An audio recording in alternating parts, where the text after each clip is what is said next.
Okay, I'd like to start by just welcoming everyone. Welcome to Watang Yu. Nice to see everyone here. Welcome to everyone online who's joining us as well.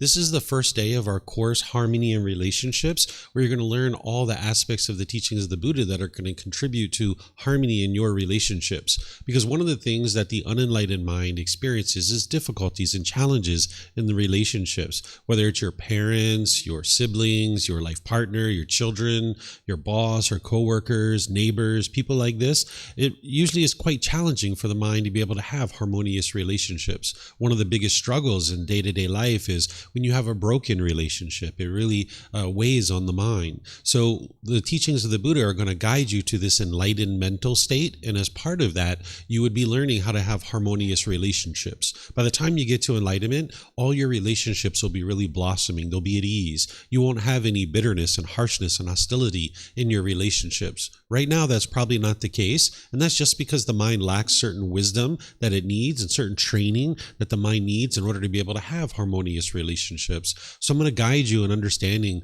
how to develop harmonious relationships throughout all aspects of your life. The way I'm going to start our classes each day is with meditation to be able to help you guys train your mind in meditation. Ultimately, what you guys are going to be learning in this course is not only breathing mindfulness meditation, but also loving kindness meditation. Because one of the things that hinders us from being able to have harmonious relationships is the anger, the hostility, the bitterness that's in your own mind. This is actually coming from your own mind. It's not coming from other people. So you can actually eliminate this anger, hatred, ill will, the aggression, the hostility, the bitterness, the resentment that you might have in your mind in certain relationships. You can eliminate that through training the mind with loving kindness meditation, but also other teachings as well. And then as part of this course, I'm even going to be helping you to understand what is true love, because oftentimes we misunderstand what love is, and we're practicing something that is not actually love. And we find it very challenging in relationships when we're not understanding what true love is. So you guys are going to see the whole host of things that I'm going to be teaching you throughout this course, but I am going to start today with meditation, just like always. And then afterwards, I'm going to introduce you to the course so that you'll understand what it is you're going to be learning throughout the 5 days. And then this morning, I'm going to be teaching you the core central teaching of the Buddha, which is the Eightfold Path. For some of you guys, this will be a review for the kind of a refresher if you've studied this with me before. If you haven't studied with this teaching with me before, this will be an excellent opportunity for you to penetrate into the core central teaching of the Buddha, which is going to help you in all aspects of your life. In relationships, yes, but also this is the path to enlightenment, to actually train the mind to get to the enlightened mental state. You wouldn't be able to create harmonious relationships in your life without understanding this important teaching. So I'm going to guide you in understanding that and walking you through it so you can understand it. And then in the afternoon, after lunch, I'm going to be sharing with you what's called the 3 poisons, or the 3 unwholesome roots, or the 3 fires. This is going to help you to understand at a high level what is going on within the mind and how to actually solve it through the teachings of the Buddha. Because there's certain pollutions or defilements or taints that the Buddha discovered in the mind, and this is what's hindering an individual from having harmonious relationships. So when you understand what these pollutions are and you uproot them out of the mind through applying tools and techniques, this is where you can actually have harmonious relationships with all people around you. So as I mentioned, I'm going to start with meditation. So if you'd like to join for meditation, I'm going to do breathing mindfulness meditation this morning, where I start with some chanting to ease us into the meditation. And you guys are welcome to join along in the chanting if you like. There's sheets over there on the cabinet. They're laminated sheets that have the chants on them. You're welcome to help yourself to get a sheet. You're going to see that these chants are in the Pali language. And this is the historical language of the teachings of the Buddha, but there's English translations on there as well, so you'll be able to see the English translations. If you look at the chants, you're going to see a lot of appreciation, gratitude, and respect for the Buddha. And because of this, I don't think that the Buddha actually created these chants himself, because a Buddha wouldn't walk around and say, "Here, chant these chants for me, out of respect for me." This would be ego. This would be arrogance if somebody did this. And by the time somebody gets to enlightenment, they don't have ego or arrogance. arrogance. So the Buddha wouldn't have created these chants. I suspect they were actually created by his students either during his life or after his death. Because if you learn from a teacher how to move to this enlightened mental state where the mind's completely peaceful and joyful permanently, you no longer experience things like anger and sadness, frustration, and all these other discontent feelings, and this teacher didn't want anything or expect anything from you, you'd probably have a lot of appreciation and respect for that person too. Where chanting originates is it originates during the lifetime of the Buddha, at least the way that the Buddha teaches it. I'm sure it was going on before him, but the type of chanting that he did during his lifetime was to help students remember the teachings, that everything he taught was oral. The technology to write things down didn't exist in that region of the world 2,500 years ago. So he would just teach orally. They would use chanting as a way to commit the teachings to memory. Every 2 weeks, his students would come together and they would recite his teachings orally in order to commit them to memory. So you can see from the origins of chanting that this isn't a rite or ritual or a ceremony or worship. It's not prayer or anything like that. There's none of those kinds of things in the teachings of the Buddha. He doesn't teach those kinds of things. So chanting nowadays is just used to ease the mind into meditation and get more benefit out of the meditation itself. So if you like to chant along, you're more than welcome to. In terms of your body position for meditation, there's 4 positions that the Buddha taught: seated, lying, standing, and walking. And you would learn these at different times in your journey to enlightenment. It kind of creates like a tool belt for you, that you have these different tools to use at different times, because your body can't be in the same position permanently. It's not possible. So what I'm going to do is give you guys a little bit of guidance on the seated position, because this is what people usually use to first get started and they're first starting to learn. But these other positions are going to be useful for you and you're going to need them at a certain point. So I'm going to just kind of introduce you to the seated position, because it helps you to kind of have a little bit of guidance on this. But understand what I'm sharing with you are things for you to consider. They're not rules. Not everybody has to sit exactly the same way. There's none of that in the teachings of the Buddha. You find whatever's comfortable for you. You could be sitting on a floor or on a chair. If you're at home, you might be on a bench or a sofa or in a wheelchair. All of these different options are available to you. So you sit however you're comfortable. What I'm going to share with you are just some things to consider to help you find something that's maybe even more comfortable than you're already experiencing. So if you're on the floor, oftentimes people like to have cushions under their rear. So you might have a few of those. And then if you're going to bring your legs together in the cross leg position, you like to do that just lightly. Whereas if they were real tight, it can impede the circulation and cause pain in the lower body. Some people like to put their legs off the mat. This gets the hips up in the air and it lessens the angle at the hips, the knees, and the ankles, and it allows the circulation to flow. So you might consider doing that. The Buddha put his right hand over his left with his thumbs together, and he put this into his lap. If this is comfortable for you, you could use it, but it's not about everyone doing it exactly the same way. There's other options here as well. Some people like to put their palms on their thighs or on their knees. Some people put their palms up. Some people rest their hands comfortably in their lap. So you find whatever's comfortable for you. And the same thing's true for anybody who's in a chair, on a bench, or a sofa, or a wheelchair.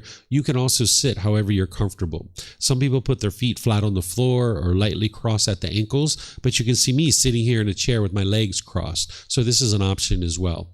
And then your hands and arms can just go wherever you're comfortable. In terms of your upper body, it's helpful if your sternum is up and your shoulders are back. This will help keep the mind attentive and alert during the meditation, because this is a dedicated, active, purposeful training session where you're eliminating certain unwholesome qualities from the mind and you're cultivating certain wholesome qualities in the mind. So you would like the mind to be attentive and alert during this meditation for training. Whereas if you were slouched, the mind would have a tendency to be dull or lethargic. But if you are real rigid, the mind could be overactive or uptight. So you'd like the upper body to be in the middle with the sternum up and the shoulders back to help keep the mind attentive and alert, but it also makes it easy for you to breathe in through the nose and out through the nose. So again, I'm going to do some chanting on the way into meditation, which you guys are welcome to join in on. Then I'm going to come back in with some guidance to be able to help you during the meditation. Arahang Samma Sambuddho Mahakawa Otang Mahakawanang Apivate Ami วากขาโตมหาควตาธัมโม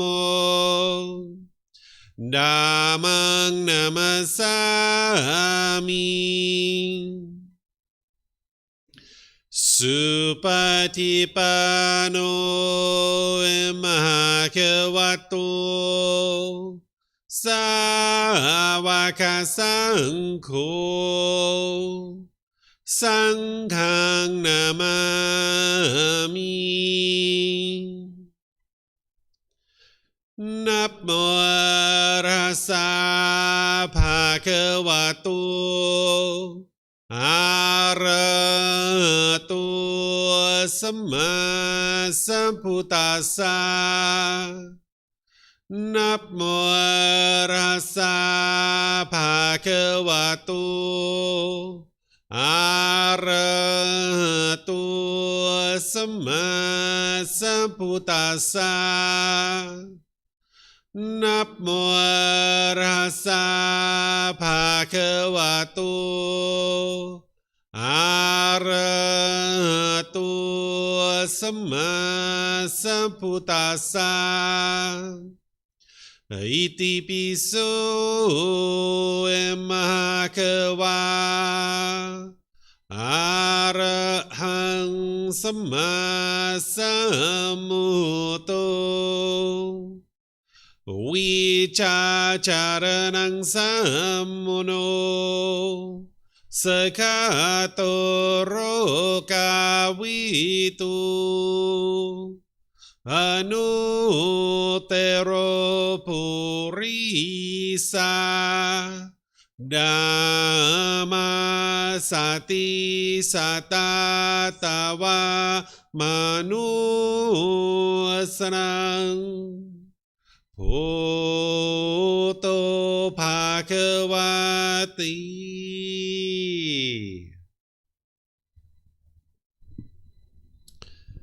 Okay, with the lower body and hands and arms comfortable,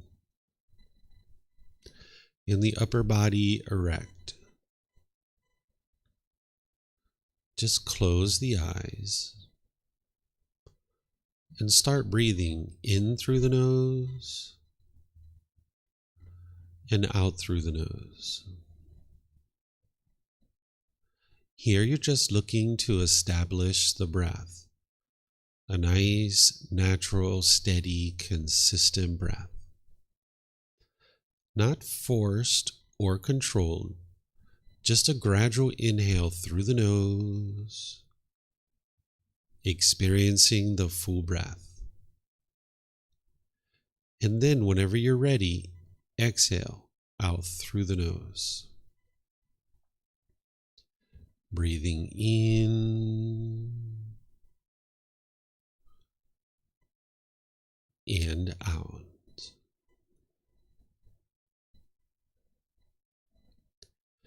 Breathing in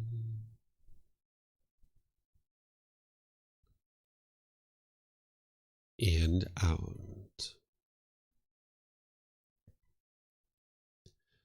Your breath may not match up with the guidance that I'm providing, and that's okay. This is your practice. I'm just here for guidance. You can use this voice as a reminder that whenever you get to the next inhale, breathing gradually through the nose, developing a nice, natural, steady, consistent breath. And then whenever you're ready, exhale out through the nose, experiencing the full breath. Breathing in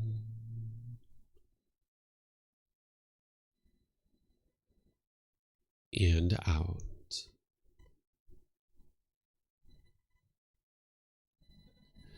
Breathing in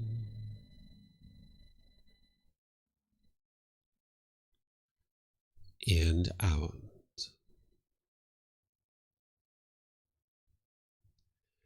With the breath well established, start fixating the mind on the breath, either the sound of the breath coming into the nose or the sensation of air moving over the skin into the nose. The breath is the present moment. Fixate the mind on the breath, the present moment. Breathing in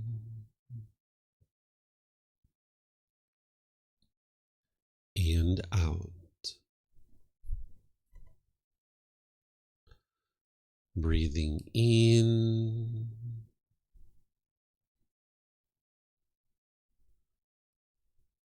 and out.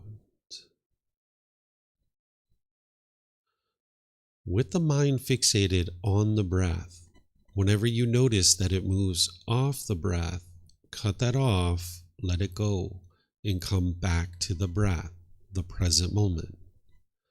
No need to observe the thought, label it, judge it, analyze it, or even try to figure out where it's coming from. Whenever you notice that the mind is moved off the breath, cut that off, let it go, and come back to the breath, the present moment. Breathing in and out. Breathing in and out. I'm going to be quiet now and let you do this work of focusing on the breath, cutting off and letting go anytime the mind moves off the breath. You have nowhere to go. There's nothing to do. No one needs you right now.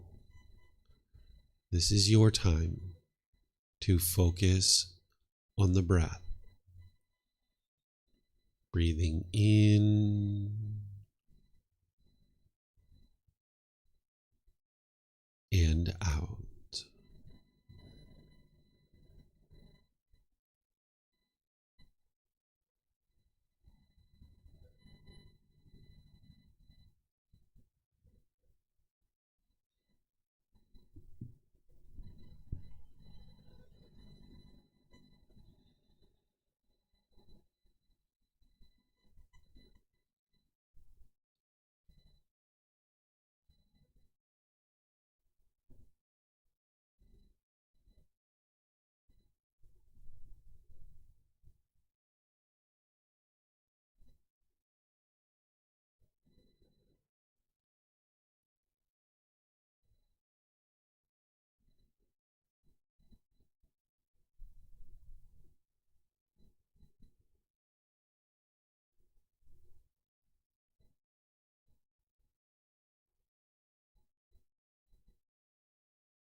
อะระหังสัมมาสัมพุทโธมะกะวา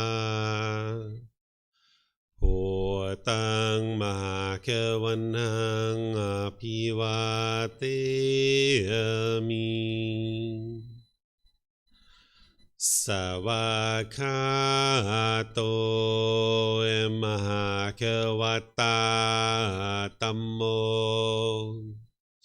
ธัมมังนัมสสามิสุปฏิปันโนมะคะโตสาวกสังโฆสังฆังนามามินะโมตัสสะภะคะวะโตอะระหะโตสัมมาสัมพุทธัสสะนะโมตัสสะภะคะวะโตอะระหะโตสัมมาสัมพุทธัสสะนะโมตัสสะภะคะวะโตอะระหะโตสัมมาสัมพุทธัสสะอิติปิโสมหะคะวาอะระหังสัมมาสัมพุทโธวิชาจารณังสัมมุโนสกขาโตโรกาวิตุอนุเตโรปุริสาดัมมาสติสัตตาตาวามนุสรังโอโตภะคะวะติ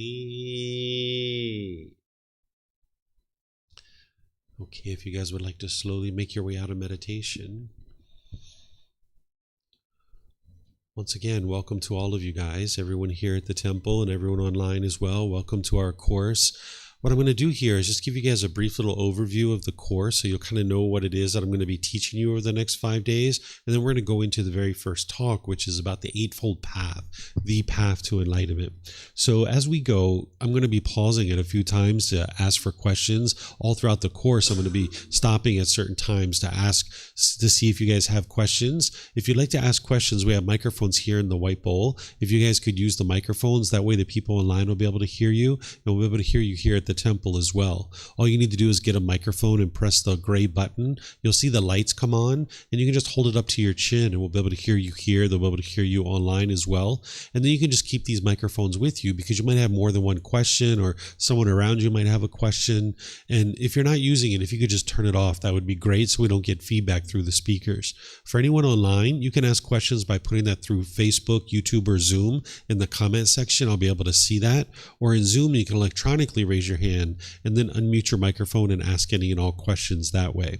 So just to kind of help you guys get started here, I like to usually share my contact information at the beginning of a course because you might need to contact me after this course. If you would like to contact me for any reason at any time during your life, you're welcome to contact me because no one's going to create harmonious relationships in just 5 days. You're going to need help beyond just this course. So this contact information is really after the course. If you're coming to the course and you'd like to learn, great, you're here, I will teach you. If you're not coming, that's okay too. That's your choice. You don't even need to tell me about that because I don't take attendance or anything like that, right? So if you're here, great, I'll teach you. If you're not, then that's okay too. So don't feel like you have to contact me and tell me that you're not coming to class if there's a certain day you're not coming to class. But this contact information is more for after the course. And you'll find this on our website too. You'll find all this information there as well. And then in terms of the way our course is structured is each morning we start with chanting and meditation like we just did here. And we're going to ultimately be switching this up here soon, though. You're going to be learning loving kindness meditation, and you're going to be doing loving kindness meditation in the morning, which is going to help wear away your anger, hatred, your bitterness, your hostility, your aggression, even any kind of negative self-talk that you have in your mind. This is going to help you with that too, because sometimes people have degrading, diminishing self-talk or inner dialogue, and that's just going to plague you in your day-to-day life. So this meditation is going to help you transform that. So we're mostly going to be starting out our morning with loving kindness meditation. So you guys will learn that when we get to that part of the course. Then after our meditation around 9:30, I'll start sharing teachings that are going to help you to be able to build harmonious relationships in certain aspects of your life. And some people refer to this as a Dhamma talk because the word Dhamma means teachings. It's basically a talk about the teachings. It's a discussion to be able to help you guys to learn. Then around 12 o'clock, we will take a lunch. We're also going to take a mid-morning break, by the way. Usually around 10:30 to 11, we take a little mid-morning break to give you guys a chance to stretch your legs, use the bathroom, get a snack, talk with each other. But then we'll come back and we'll end up continuing in our course. And then around 12, we have lunch break. Sometimes a little bit earlier, sometimes a little bit later, but generally around 12.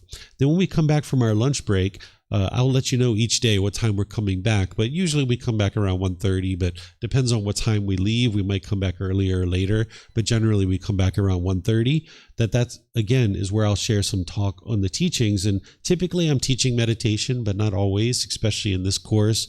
So there's another talk there. And then we'll finish generally around 3 o'clock each day.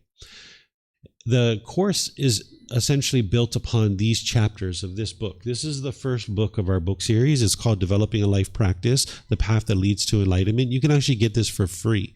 You can download it from our website. You can take it and go print it yourself. You can get printed versions here by just reimbursing us for the printing cost.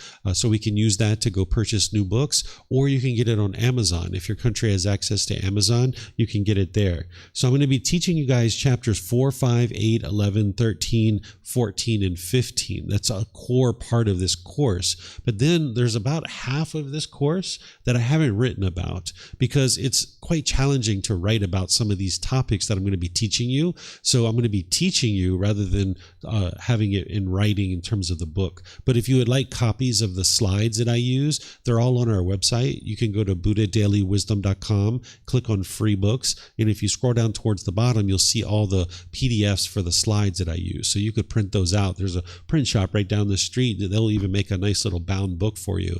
If you'd like to take notes, there's a workbook online. And if you need help with that, just let me know. So about half of this course isn't actually in the book, but the part that is in the book is really important for you. And all the other courses are being taught out of this book as well. So it's helpful to have a version of this book either downloaded or printed if that's what you would like to have. There's also Kindle versions of it. If you have a Kindle, you can get it there as well. It's the first book of a 13-book series. And this is a book series that's going to guide you in your learning and development on the path to enlightenment.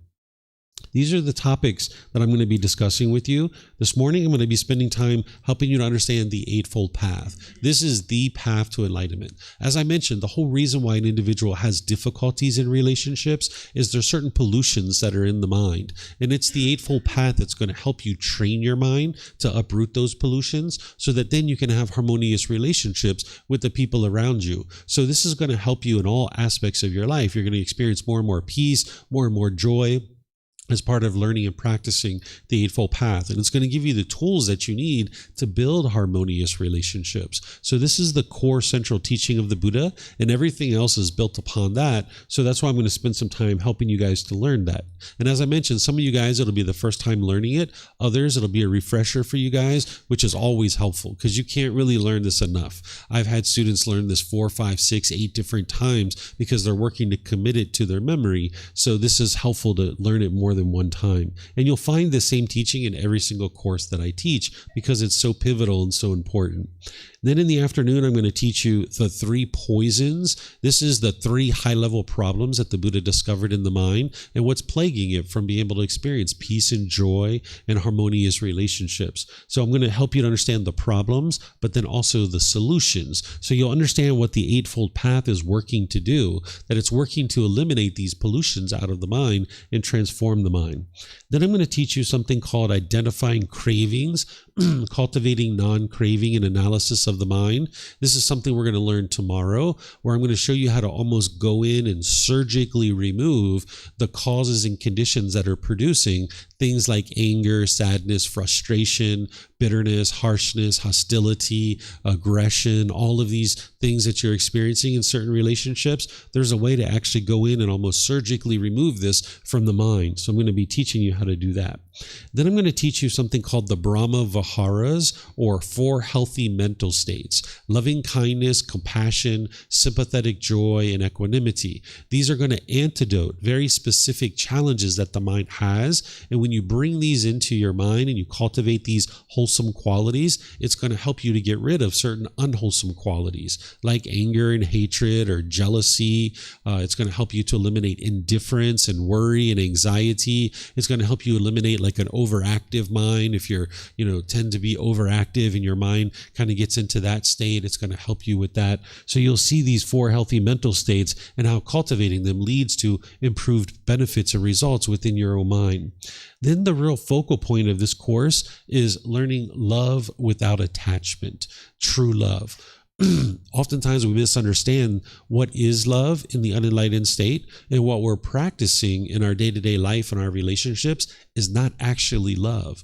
I'm sure there's love in there, but oftentimes it's tainted with something called craving, desire, attachment. So when we get that out of the way, our true love can shine through. And the more that we practice true love, the more that this love will come back to you. But if you don't know what true love is and you haven't understood it and practiced it, and you're not putting out true love, then true love's not going to be coming back to you. So by understanding what is true love and practicing it, you'll see that it actually is coming back to you. Then I'm going to teach you how to practice in a world of the unknowing, having relationships with non-practitioners. Because, sometimes people talk about coming to a course like this. They feel really great because they're around a bunch of people who are into wholesome things and everybody's being polite and kind and friendly and respectful. And it feels really great being involved in a course like this with people that are into wholesome things. But then you go out there in the world and people are bitter and harsh and hostile, or maybe your mom or dad or your brothers and sisters and people like this are being bitter and resentful towards you. Well, I'm going to teach you how to practice these teachings in situations where other people aren't practicing these teachings, and that's going to help you. And then I'm going to teach you how to eliminate attachment to those who are closest to you. This is why you have the most challenges in the relationships where people are closest to you. Again, your parents, your siblings, your life partner, your children. If you have children, these types of relationships tend to be the most challenging for people because you have attachment in those relationships. You're wanting and craving and longing and expecting this person to be a certain way. And what is going to help you in these relationships is to eliminate those attachments so that you can be in the relationship and you can have love towards this person, but you're not having attachment to them. You're not basing your feelings on what's going on with them. And I'll teach you all about this as we get to that point. Then I'm going to help you to understand how to share the path to enlightenment. If you have children, how to guide them along the path. But if you don't have children or you're not planning to have children, this talk will actually help you as well, because there might be certain people in your life that you'd like to share the teachings with. Again, it could be a brother or sister. It could be a mom or dad or a coworker or somebody like this. So while this is really geared towards sharing the teachings with children, there's certain topics that I'm going to be sharing in there that are going to help you share these teachings with other people that you might have in your life as well, if you decide you would like to do that. The teachings of the Buddha aren't about going out and convincing other people to learn and practice them. It's about training your own mind, but it's really nice to share the teachings with other people when they're open to it. And there's a skillful way for you to do that. So I'm going to teach you how to do that. Then I'm going to teach you how to develop and maintain relationships with choosing wholesome friends and a life partner. The Buddha talks about how important it is to cultivate relationships with people who are into wholesome things, including your life partner. That if you make an unwise choice about who to include in your life, this can influence you in a negative way. So you would like to make wise choices, but you're not interested in judging people and looking down on them. So you would need to learn how to make choices of who to include in your life without any judgment towards other people. And I'm going to teach you how to do that. Then I'm going to teach you how to practice the teachings in the workplace, because sometimes people go to work and they're sometimes confused, like, how do I practice these teachings in my day-to-day life, in my profession, if other people aren't practicing them? Maybe at work you have a lot of backstabbing or people lying and lots of competition, people trying to race to the top of the corporate ladder or something like this, and you might be curious about how to practice these teachings. Maybe there's a lot of conceit in your work environment. Maybe people are really boastful and arrogant at your work environment, and what the Buddha is teaching you is not to do that. And maybe what you see is people advancing because of their arrogance, perhaps, and maybe that's the way you perceive it. But I'm going to help you to understand how to practice these teachings and be successful in a work environment. Then I'm going to teach you what's called the art of the friendly no, how to say no without saying no. This is a way for you to turn things down. Like if somebody says, hey, would you like to come to my party? I'm holding a party. I'd like you to come to it. Whereas if you say, no, I'm not interested in coming, oftentimes they're very shocked and they get painful feelings, and they're going to attribute those painful feelings to you when in fact you're not the one causing their painful feelings. So someone might ask you to borrow money or invite you to a party or these things like this, and your answer might be no. But if you use the word no, it's also oftentimes very jarring and shocking to this person. So I'm going to teach you how to say no without saying no. And this will help you in those relationships. In terms of our meditation practice, I'm going to be helping you guys to develop your breathing mindfulness meditation practice and your loving kindness meditation. This is going to help you to eliminate anger, hostility, bitterness, harshness in the mind. This loving kindness meditation is something we're going to be doing each morning. And you can do this in the seated, lying, and standing positions in terms of the loving kindness meditation. The breathing mindfulness meditation can also be done in the walking position too. And I teach these in the foundational programs. So if you haven't learned these yet and you need help with this, you can come let me know. You can meditate in any of these positions that you like. And then we're going to be doing Buddhist chanting throughout the actual course. And then you're going to notice that I'm going to, towards the end of the course, I'm going to teach you how to receive continued support on the path to enlightenment. And I'm going to teach you how to integrate what you've learned in this course into your day-to-day life. Because if you come here for 5 days or whatever amount of time that you come and you learn, great, you've learned a lot. But if you're not integrating it into your day-to-day life, you're not going to see the real results. So I'm going to help you to understand at the end of the course how to integrate the teachings into your day-to-day life. So do you guys have any questions on what it is that you're going to be learning throughout the course? No questions? Very rarely have a question. Usually people say, when are we going to take lunch? When are we going to have a bathroom break? So I actually included that into the talk. All right, I don't see any questions online either. Okay, so now what I'm going to do is get to the very first talk about the Eightfold Path. This is the path to enlightenment. In terms of you developing harmonious relationships in your day-to-day life, you're going to need to know this, because what's hindering you or blocking you from having harmonious relationships is there are certain pollutions that are in your mind that the Buddha discovered. They're referred to as the 10 fetters. They're referred to as a fetter because during the lifetime of the Buddha, if you were a prisoner and they were trying to keep you confined to a certain area, they would attach a fetter around your ankle. This was a shackle and a chain and a ball. And now they would keep you in this field. Where today we put prisoners in jail cells or prison cells. And that's how we keep those individuals confined to a certain area. Where during the lifetime of the Buddha, they would attach a fetter to your ankle. So these 10 pollutions that the Buddha discovered, and he figured out how to eliminate them from the mind through tools and techniques, he referred to them as fetters because it's keeping the mind trapped in the unenlightened state, continuing to experience difficulties and struggles in one's day-to-day day-to-day life. And one of the things that you experience is disharmony in your relationships. But the only reason why these struggles and difficulties exist is because the mind has these pollutions, and it has a lack of wisdom of what these pollutions are. So in various courses, I do teach exactly what the 10 fetters are. In this course, I'm going to teach you from a high level.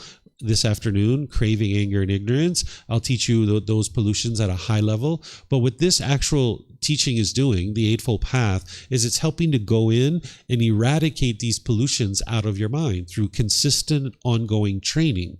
So I'm going to walk you through this with the original words of the Buddha in a way that you can independently verify.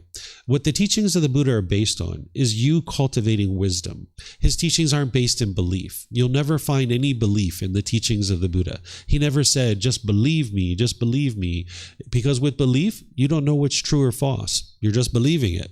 Either somebody convinced you to believe it, or you convinced yourself to believe it. So when you're learning, don't ever believe anything. Don't believe me. Don't believe the books. Don't believe anything that you hear. What you need to do is learn, examine, and investigate the teachings. You then reflect on those teachings to independently verify whether they're true or they're false. And then you practice his teachings, integrating them into your day-to-day life in order to transform your mind and uproot these pollutions out of the mind. This Eightfold Path is the path to enlightenment. It's the practice that you're developing and cultivating in order to be able to make your way to enlightenment.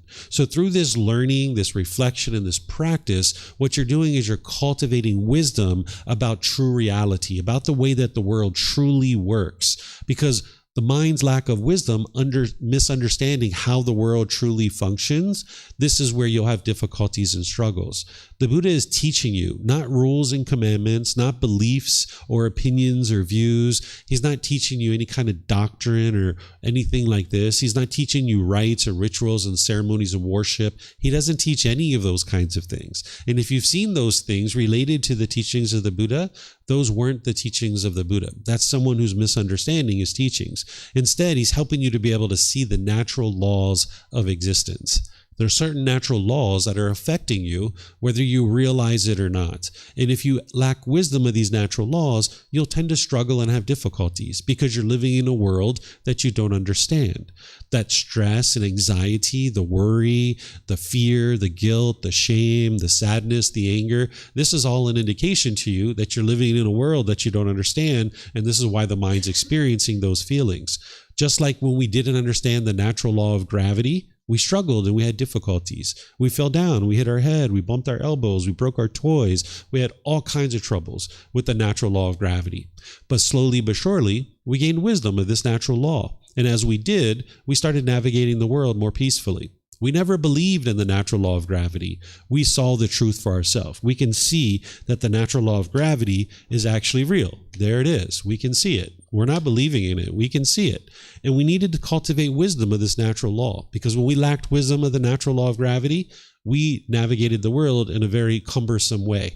We fell down, we hurt ourselves, we had all kinds of difficulties when we were young children. But by the time we got to 10, 12, 14 years old, you might say that we fully awoke to the natural law of gravity. We cultivated wisdom about it. We were able to ride bicycles, climb ladders, get on airplanes, fly all over the world, because we fully awoke. We had wisdom of this natural law. And now we don't struggle anymore. We tie our shoes a bit tighter. We don't bounce around and be all giddy like a kid anymore. We make wiser decisions based on this wisdom that we have, so we can navigate the world more peacefully.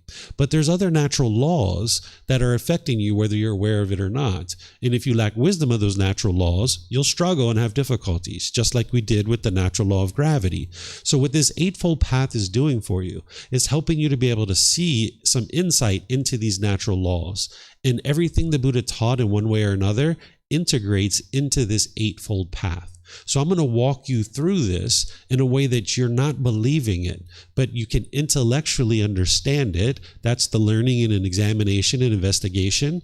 Then I'm going to show you how to reflect on it to independently verify whether it's true or it's false. And then I'm going to teach you how to practice it. And as you're practicing it, this is what's going to transform your mind and eliminate those pollutions so that now you can experience more peace and more harmony in your relationships, because you'll have difficulties and struggles struggles as long as you have those pollutions. So in terms of getting to harmony in your relationships, you need to first start with this and be able to actively be training your mind on a day-to-day basis. So as I mentioned, as I go, I'm going to open up for questions at different times.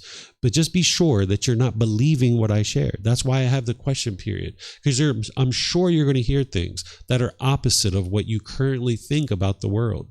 If you currently have anger and sadness and frustration and all these other discontent feelings, there's certain false beliefs that you have in your mind. There's certain wisdom that you're lacking. So when you hear me teaching, there's absolutely things that you're going to hear from me that are opposite of what you currently think about the world. And where you see that and you're having challenges to be able to independently verify what I'm sharing, ask questions and I will help you. The Buddha taught this way as well. And he explained to his students that when you're learning his teachings, that it would be wise to listen with eager ears. Right? If you're listening with eager ears, then you're actively involved in your learning because you are your own independent practitioner on this path of life, on this path to enlightenment. I'm like a tour guide pointing out for you the things that you need to learn and understand in order to develop harmonious relationships and develop the mind to get to this enlightened mental state. But it's you that needs to do the work. So if you're listening actively with eager ears, it'll help you to be able to learn and grow and develop and integrate these teachings into your life. For those of you guys that haven't learned this yet, I'll let you know that what enlightenment is where the mind is completely peaceful, calm, serene, and content with joy. The mind no longer experiences any discontent feelings. By the time you uproot these pollutions out of your mind, you will no longer experience any anger, sadness, frustration, irritation, annoyance, guilt, shame, fear, stress, anxiety, loneliness, boredom, shyness, resentment, jealousy. All these feelings and others are eliminated from the mind because you've purified the mind of the causes and conditions that are producing it. Oftentimes people think it's other people who are causing these feelings, but you're going to learn here in a moment in a way that you can independently verify that it's your own mind that's causing these feelings. And that's why you can actually eliminate them. Not only will you eliminate these discontent feelings, but you'll notice that your mind's performing optimally. Because you've uprooted these pollutions, you'll have focus, concentration, clarity, and deep memory. You'll notice that your personal and professional relationships are really blossoming, that they're at ease because you're not being bitter and harsh and hostile any longer. That bitterness and harshness and hostility, it's coming from your own mind. And as long as you're putting that out, that's what's going to be coming back to you in your relationships.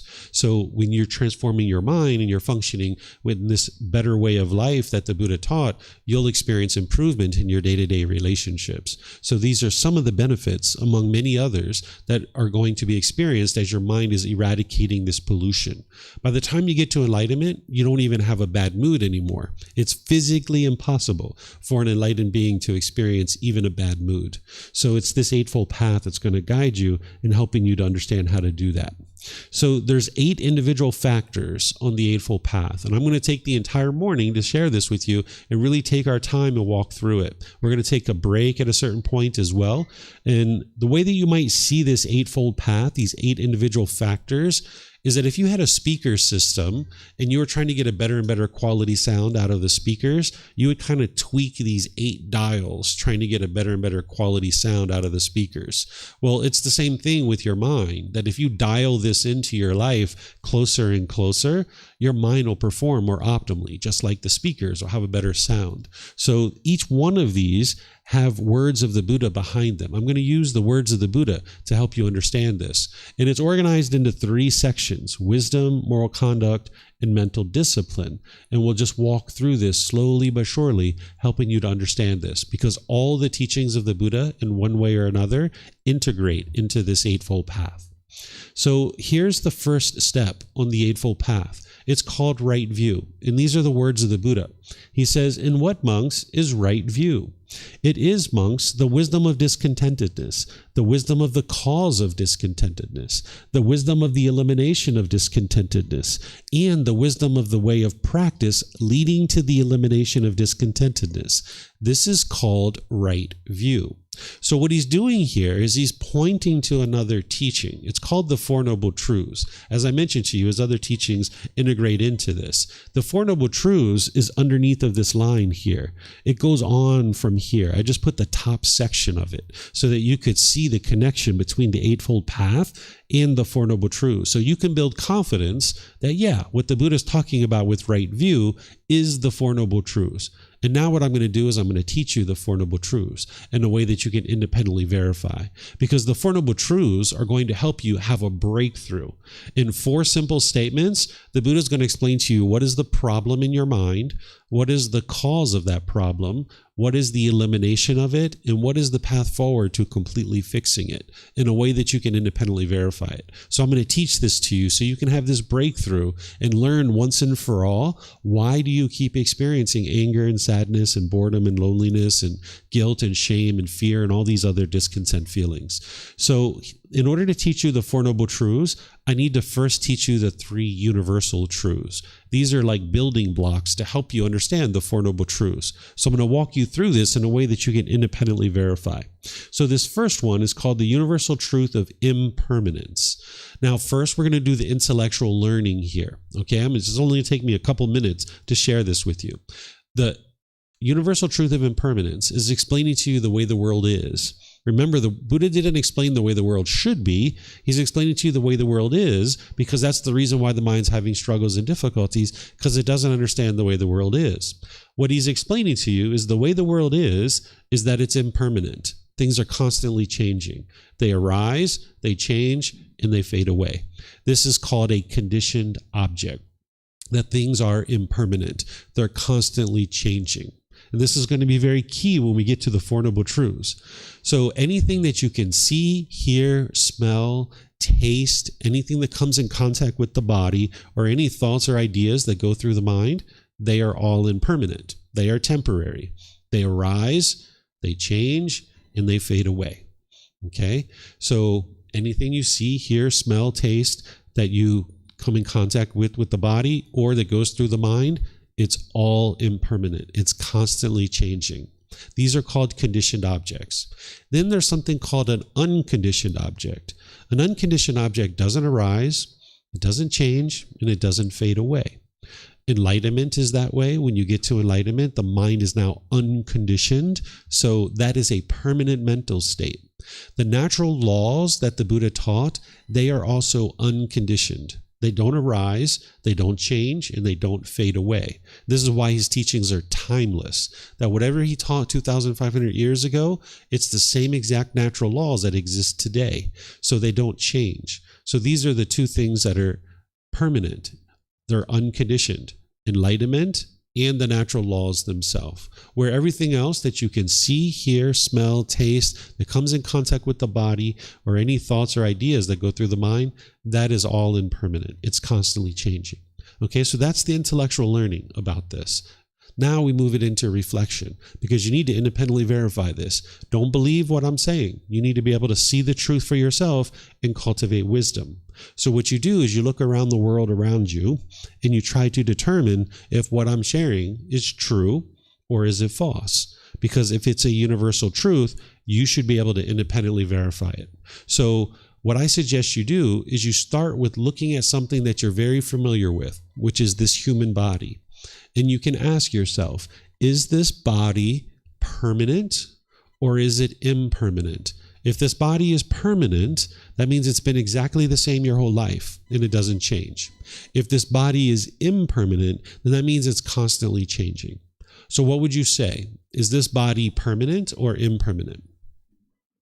It's impermanent, right? Constantly changing. We have teeth that grow in, they fall out, then we get new teeth that come in, we get taller, we get shorter, we get fatter, we get pimples and moles and wrinkles, we get gray hair, we lose our hair, we cut our hair, it grows some more, constant change. Ever since the egg and sperm came together, this body's been constantly changing.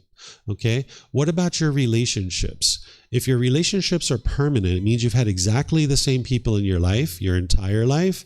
If your relationships are impermanent, then that means people have been coming and going in and out of your life throughout your entire life.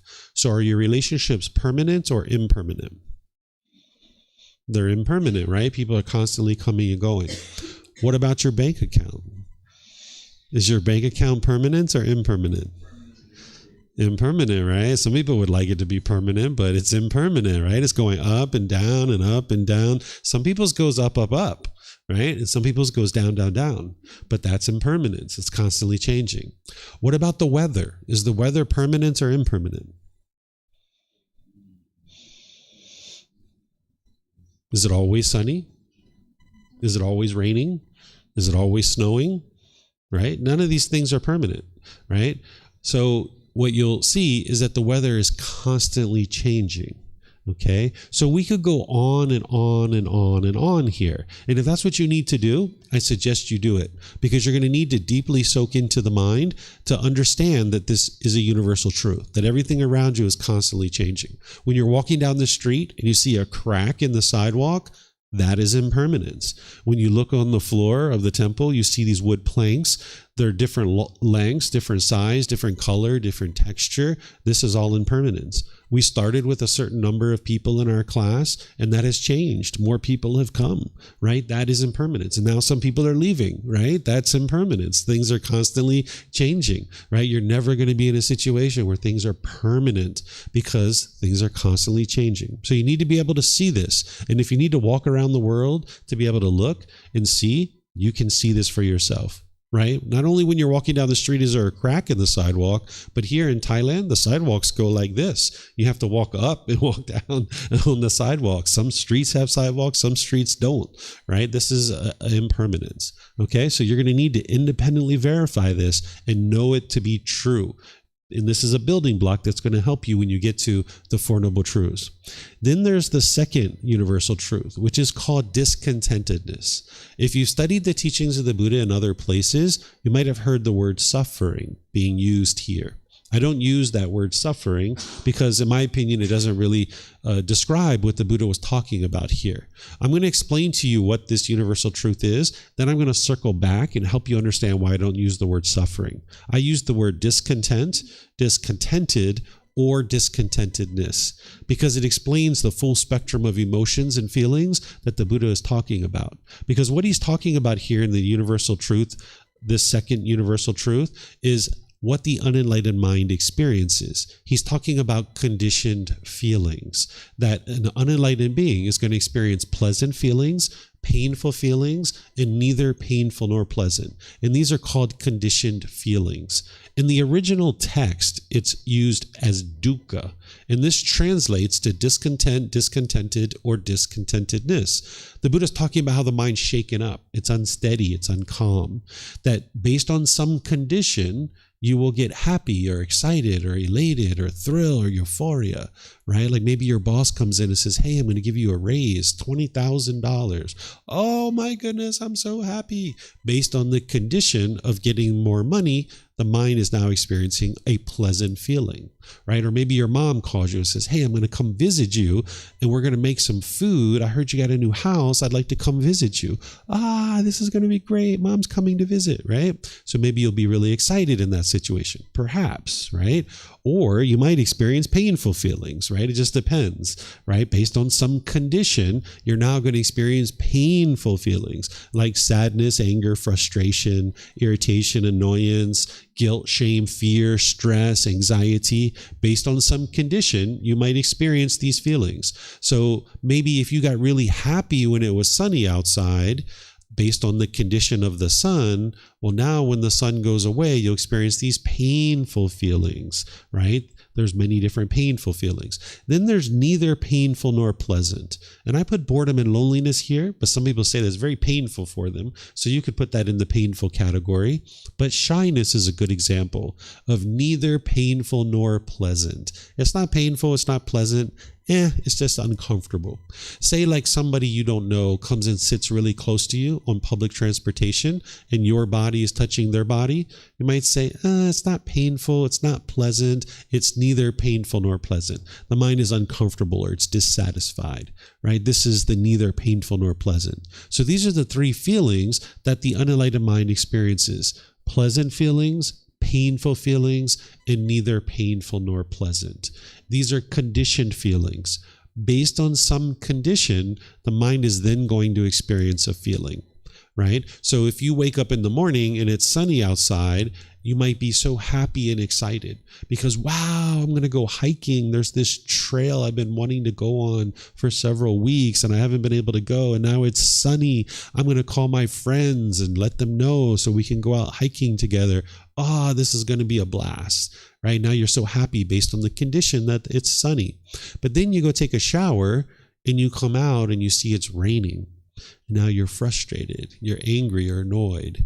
This is because you based your inner feeling on the condition of the sun, and the sun is not permanent. So now your happiness isn't permanent either. This is why you haven't been able to get to permanent happiness, because your mind is basing its inner feelings on an impermanent condition. So as long as you base your inner feelings on an impermanent condition, that means your feeling is not permanent either.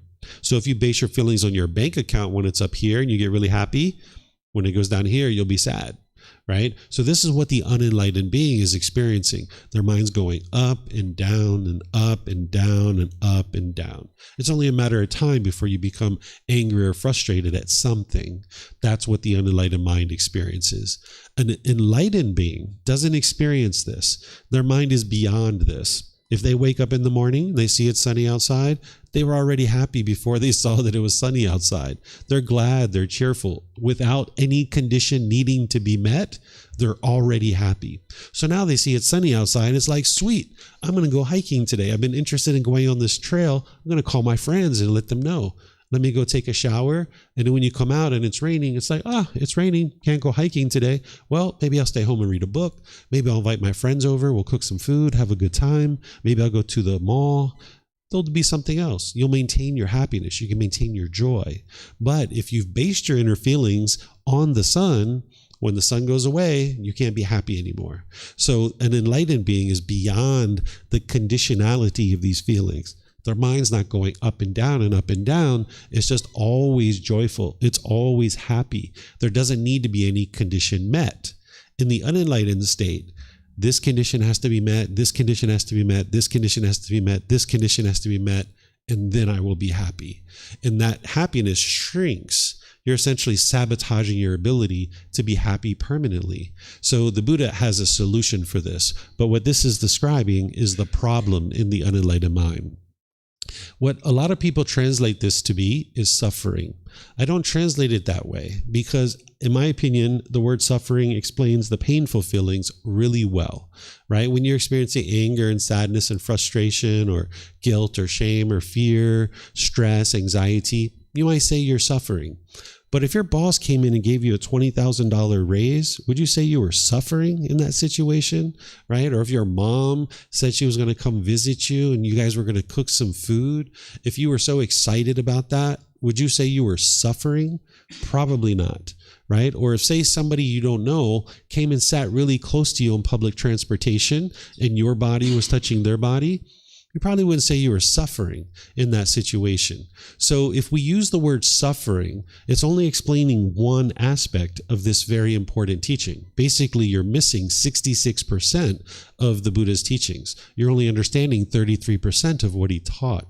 So if you only understand 33% of a teacher's teachings, how would you ever be able to get to the ultimate goal? You need to be able to see the conditioned pleasant feelings as just as much a part of the problem as the painful ones. If you allow your mind to get conditioned pleasant feelings, the painful ones are waiting for you right around the corner. So if you get so happy and excited about that new job that you got, and now 5 years later, the company goes out of business, or you get laid off, or you get fired, you'll be angry, you'll be frustrated, because you allowed your mind to get so happy and excited based on the condition of this new job.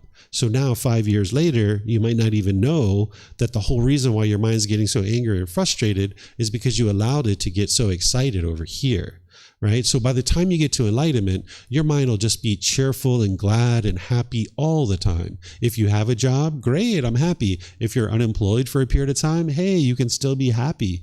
But if you can only be happy based on certain conditions, then that means you're sabotaging your ability to be happy all the time, because as soon as those conditions aren't met, your mind is going to experience painful feelings or neither painful nor pleasant feelings. So when you see that the pleasant feelings are just as much a part of the problem as the painful ones, then you can understand why I'm explaining this as discontent, discontented, or discontentedness. Or if you've ever been so happy or excited, you like trip and fell, or you dropped something and broke it, you can see that your mind was shaken up. It was unstable and unsteady during that period of time. So here, these are conditioned feelings. Based on some condition, you will experience this. Where the unenlightened mind is experiencing that, the enlightened mind is beyond that, that there doesn't need to be any condition met in order for the mind to experience the peace and the joy and the happiness and these other uplifted and bright and cheerful mental states. Okay, so you can independently verify this, right? Because I mentioned to you, you need to independently verify all the teachings of the Buddha. The way you independently verify this is that you know right now your mind is unenlightened, and ask yourself, does this explain it? Does this explain the feelings that you experience? Are there any feelings that you experience that don't fit into one of these three categories? Because if there is, you can let me know when we get to questions and I'll help you. Because you should be able to walk through any feeling you've ever had and you'll be able to see that it plugs into this. Because the Buddha is explaining to you what the unenlightened mind experiences. So there's a third universal truth here, but I'm going to adjust the projector because it looks like it slid down so you guys can see it.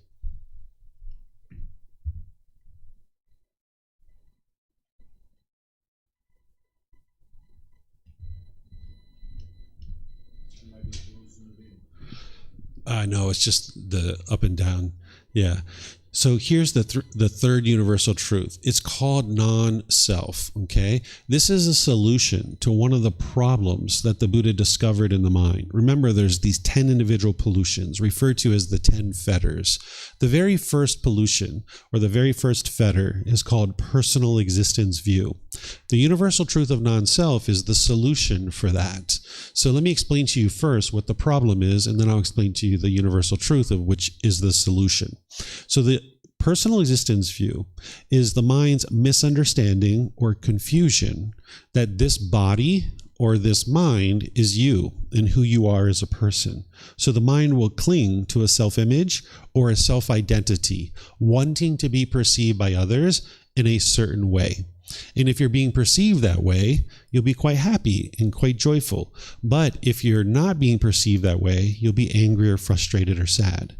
So for example, if you have ever been in a social situation and you spilt something on your clothing and you were embarrassed, this was your personal existence view, wanting to be perceived by others in a certain way. And as long as you're being perceived that way as a neat and clean person, you felt great. But as soon as you spilled something on your clothing, your mind clinging to this self-image, wanting to be perceived by others in a certain way, it didn't like that and it was embarrassed.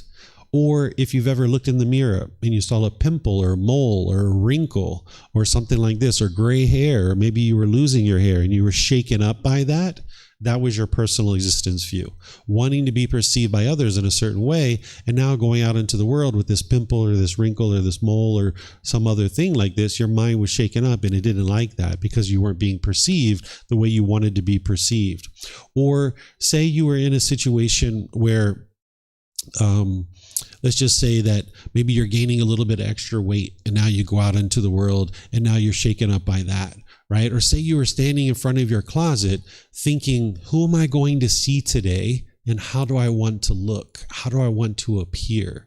And maybe you put on a certain set of clothing and you look in the mirror and you're like, nah, that's not how I want to look today. And now you put on another set, you're like, nah, that's not how I want to look. Or maybe you put on a third set, you're like, all right, perfect. Now I can go outside because I look the way that I want to look. This is clinging to the self-image. Or if you were like me when I was a child, I used to get gel and mousse and I would run it through my hair and I would try to get every little hair in exactly the right spot before I would go out to school. And sometimes I would do this for so long, I would miss the bus on the way to school. This was personal existence view. So this is the mind clinging to a certain self-image, wanting to be perceived by others in a certain way, and it's only comfortable when it's being perceived that way. Then there's something called self-identity. Self-identity is how you identify within your mind of who you are as a person.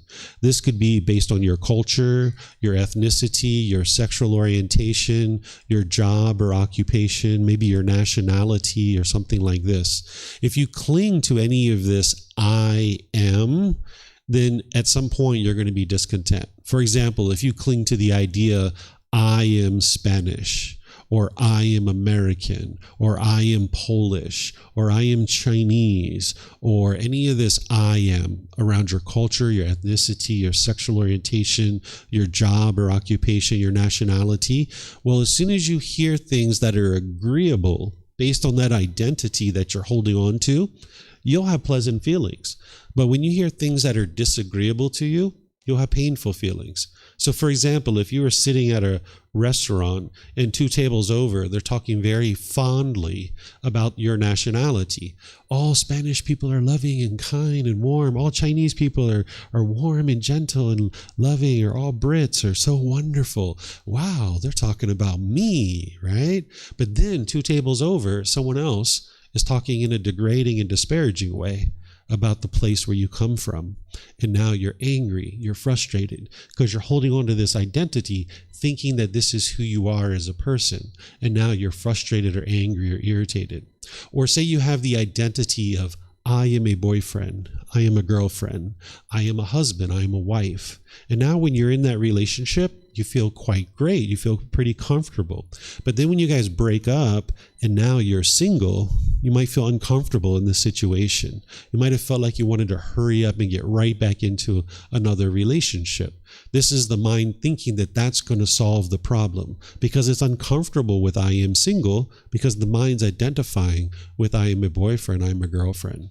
And hurrying up and getting back into another relationship doesn't solve the problem.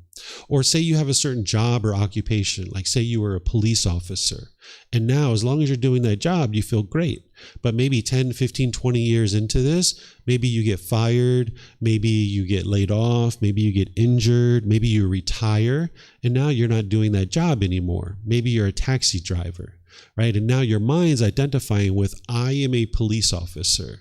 But now when you're a taxi driver, your mind is uncomfortable because it's not in that role anymore, where the mind has adopted this role as who you are as a person, and you feel like less of a person. You feel depleted. You feel unwhole, right? Sometimes people get this so bad, so they have so many challenges around it, that they might come to a place like Thailand in search of themselves. They might say to their friends or their family back in their home country that I don't even know who I am anymore.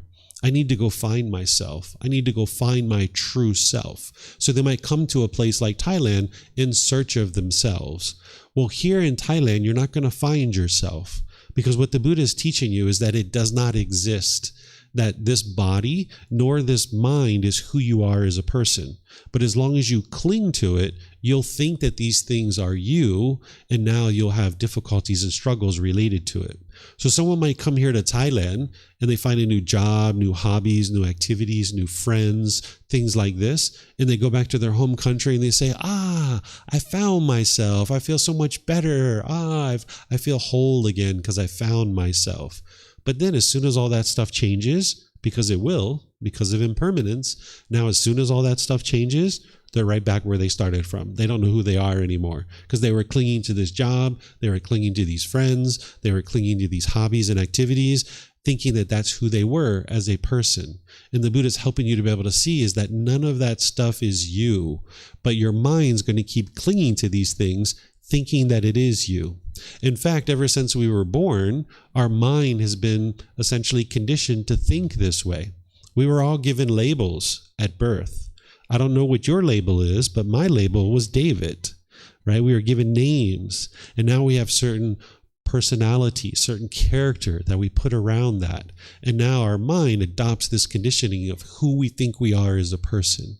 And now we go through the world thinking that way, holding on and clinging to that. And then it gets triggered at different times when we're not being perceived the way that we want to be perceived. So this is a little bit on the universal truth of non-self, but let me show you how to independently verify it, and then I'm going to open up to questions about any of these that you guys would like to ask questions about. So the way you independently verify this universal truth of non-self is think about these types of things. Think about yourself when you were a child, a teenager, early adulthood, in the now. Think about your personality and your character, how you view yourself. Has it been exactly the same through all those 4 stages of your life, or has it been constantly changing? It's been constantly changing, right? You haven't viewed yourself the same way through your childhood, teenage years, early adulthood, and now. Here's another way. Say your arm was amputated and you only have 1 hand and 1 arm. Are you less of a person? If you only have 1 hand and 1 arm, are you less of a person? I see some of you guys shaking your heads. No, you're not less of a person.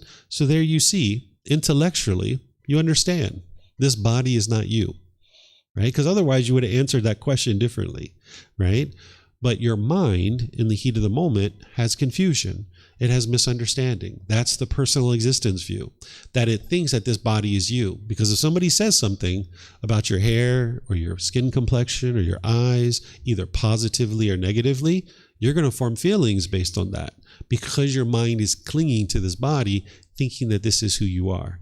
But you just shared that this body is not you. You understand that intellectually, but your mind has the confusion and it doesn't understand. Here's another way. Point to yourself. Where are you? Can you point? Someone's pointing. You're going to point here? Yeah?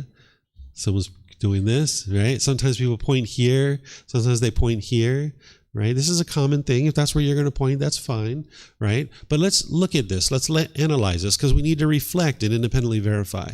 If we're pointing here and we say, I am here, well, you need to see what you're pointing to. What you're pointing to is a shirt. Ask yourself, if you are this shirt, if you took off this shirt and held it up and pointed to it, is that you? Is that who you are? That shirt that you're wearing? That's not you, right? Okay, so let's throw that away. Where are you? And so I might point again. Well, what are we pointing to? We're pointing to skin. So if we took off our skin and we held it up and we pointed to it, is that who you are? That skin that you've got, is that you? No, that's not you. Okay, so let's throw away the skin. Where are you? Someone might point again. Well, we've got ribs, we've got muscle tissue, we've got organs and fluid.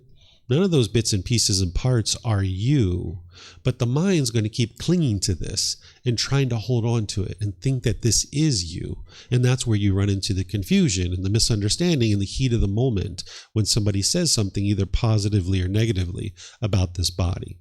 So sometimes people understand this when I first start to explain it, sometimes not, because it's more of a challenge for the mind to understand it because you've spent so much time adopting this personal existence view, thinking that this body is you or that this mind is you. So it's a matter of getting to a point where I understand this body was born on a land that's referred to as America, but my mind doesn't have to adopt the identity of I am American. Right? I don't have to adopt that identity in my mind. It's just land. It's just dirt. It just has a name called America or USA. I don't have to adopt that identity in my mind.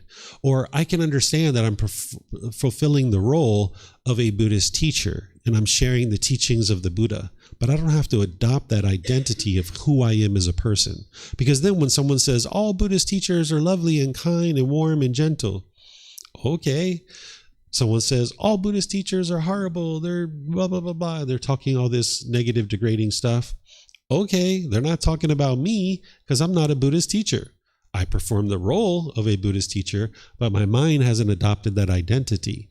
So it's a matter of understanding you have certain roles in society and you have a body, it exists, but not identifying it as who you are as a person.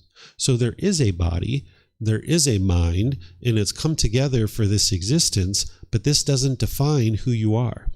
Sometimes people even define themselves through their decisions, right?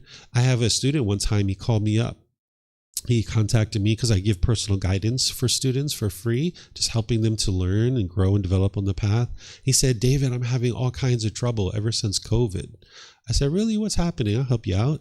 He said, well, I go into these places that I normally were going into before COVID, like ordering a coffee, and I used to just pay cash and give them the money and I was on my way.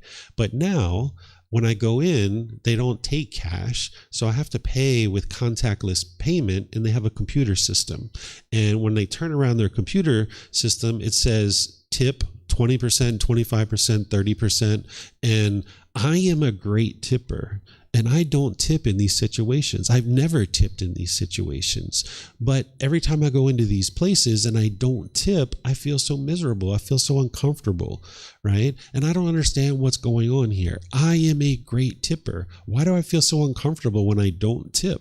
I said, that's your personal existence view, right? Your mind's clinging to this idea that I am a great tipper. And when you tip, you feel great. But when you don't tip, you don't feel good. You feel uncomfortable. Right? And he was like, I see now, right? And he was able to let go of that identity of identifying that as who he is as a person. So your mind can cling to any number of things as who you think you are, even your choices and decisions. If you drink drugs or if you took drugs and alcohol in the past, I'm sure there's some drug you could drink, right? Like alcohol. Like if you took drugs in the past, maybe now you think I am an alcoholic or I am an addict. And now you feel guilty and shameful about that.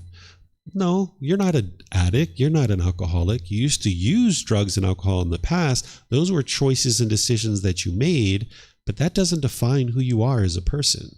Those are just choices and decisions that you made in the past. So you can transcend all of this by training your mind to let go of this clinging of thinking that this body or this mind or any choices and decisions that you make define who you are as a person. So it's a matter of understanding there is a body and taking care of that, and that there is a mind and taking care of that, and they've come together for this existence, and we refer to that as a person or a human being, but we understand that this isn't who we are as a person.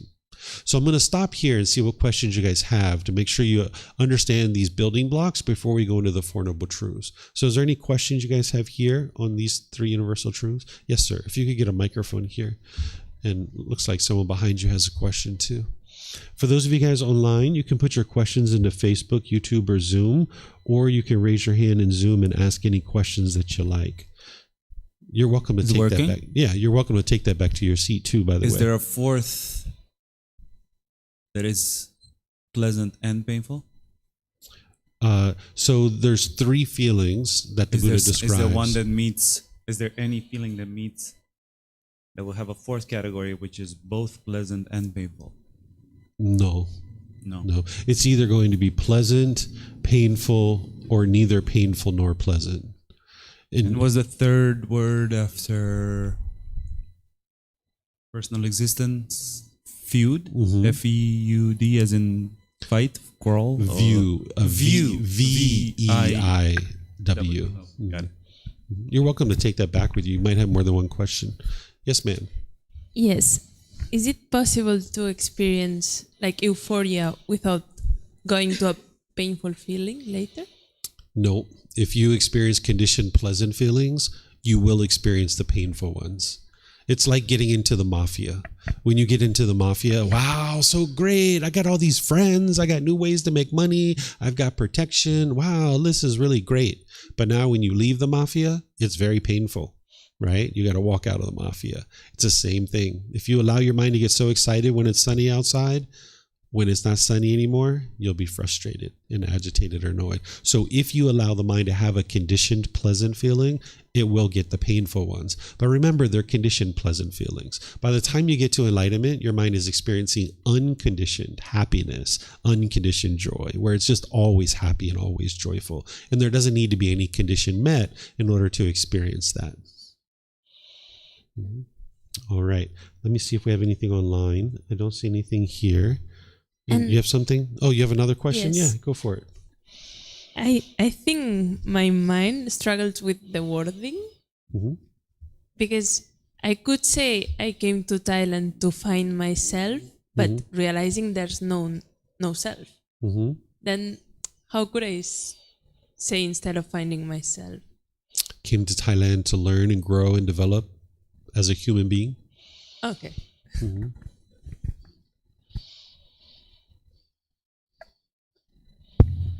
Thank you, David.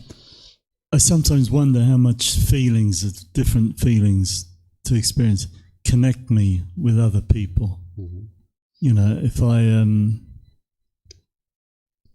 in different situations would experience a shared feeling, is it possible to somehow be in danger of losing that thing? I mean, it's what empathy, I think, is what I'm trying is makes me.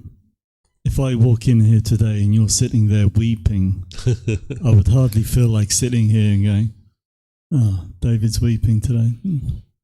I would. Something in me would say, "Oh," I would say, I might touch you and say, "David, what is wrong? Mm-hmm. What's happened?" Mm-hmm. You know, but I would have to do that in earnest. Mm-hmm. And not in a robotic kind of just observe you crying, but really know that I'm okay. Yeah, so that ability to have empathy is based on your understanding of empathy. There's two different ways that people teach this. I'll teach you the way that would be wise for you to practice empathy. What empathy is understanding people's feelings. By the time you get to enlightenment, you'll have full understanding of people's feelings. In fact, here in about the next 20 minutes, I'm going to teach you something which you've already learned. You'll fully understand people's feelings and why they experience the feelings that they experience. What some people teach empathy to be, which I don't suggest you subscribe to this, is that it's understanding people's feelings and sharing in their feelings.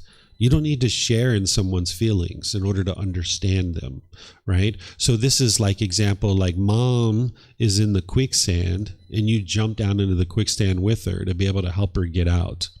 Very unwise. So mom is sad and angry and frustrated. So you jump down into the sadness and anger and frustration yourself in order to be able to help her get out of her frustration. It's not going to work. Right? And you're just angry and frustrated. Your mind's all shaken up and you can't make wise decisions. So understanding someone's feelings is very important, but you don't need to get down into their feelings in order to understand them, because you'll understand them just through the Four Noble Truths. So that person who's in the quicksand, instead of jumping down in the quicksand with them, you stand on stable ground, you reach out a hand and you say, "Hey, grab my hand. I'm going to pull, you kick, and we're going to get you out of here," right? You look them straight in the eyes and now they kick and you pull and you get them out of the quicksand. They have to do the work in order to get out of that sadness. You're not causing their sadness, so you can't solve it for them. So this connection that you're talking about and relating to people, you'll have that way more than you ever did in the unenlightened state. Because in the unenlightened state, you can only be around people and harmonious with people who do things your way. That you have certain expectations in your mind, that if people meet my expectations, I like them. But if they don't meet my expectations, you dislike them. That dislike is coming from your own mind. It's coming from what I'm about to teach here in a moment, which is called craving, desire, attachment, wants, and expectations. So in this situation, there's only a finite number of people that you can relate to, because they have to do things your way in order for you to like them. If they don't do things your way, then you dislike them. But by the time you get to enlightenment, you'll understand all beings and you be able to relate to all beings and you'll understand their feelings. So you'll have a much better time at having harmonious relationships. So you're not actually losing anything by getting to enlightenment and training your mind in this way. You're gaining something very valuable, which is the ability to understand all beings, among other things, and understand their feelings and why they experience the feelings the way that they do. And you won't have to get down into the quicksand with people, which is very unwise to do. Mm-hmm. Mm-hmm. Yes, ma'am. Does it make sense to make generalizations, or would an enlightened being do generalizations about Americans or any collective if there's no self? I'm sorry, I didn't understand your question. Okay. So I know I don't have to take this, like all Catalans are like this. I don't have to take it personally, Mm-hmm. according to the non-self. Yes. And would it make sense for me to make generalizations about nationalities of others? No, because everybody's different, right? You can't say like all Germans are this way or all Spanish people are this way. You can't make those generalizations because right away that's talking in absolutes, and it's not taking into account the universal truth of impermanence, that there's all these differences. That's what makes the world wonderful, is the uniqueness of the world, and that everybody is different. So stereotypes and things like this, when you say all people are this way, right away that's false because of impermanence. It's not possible for all people to be this way. Mm-hmm. Yeah. Okay, it looks like we have a question coming in on Zoom. Julie is saying, I identify as, one second. I identify as a carer. I care for my son. I care for my elderly father. I work in health and safety, caring for everyone at work. How do I stop being a carer? You don't need to stop being a carer in terms of caring for people. You just need to stop identifying that as who you are as a person and not adopting that identity in your mind. Because as soon as someone says, Julie, you don't have much care in your mind, you're not a very kind person, right away you're like, well, I'm a carer. How dare they say I'm not caring about people? You're going to be angry and frustrated. So you don't have to stop caring for people. You just need to stop identifying with that as who you are as a person. And that's what'll free your mind of the discontentedness associated with somebody saying either positive or negative things about that. Okay. So I think that's all the questions that we have at this point. So I'm going to move on to the next thing, which is, oh, we have another one? Yes, ma'am.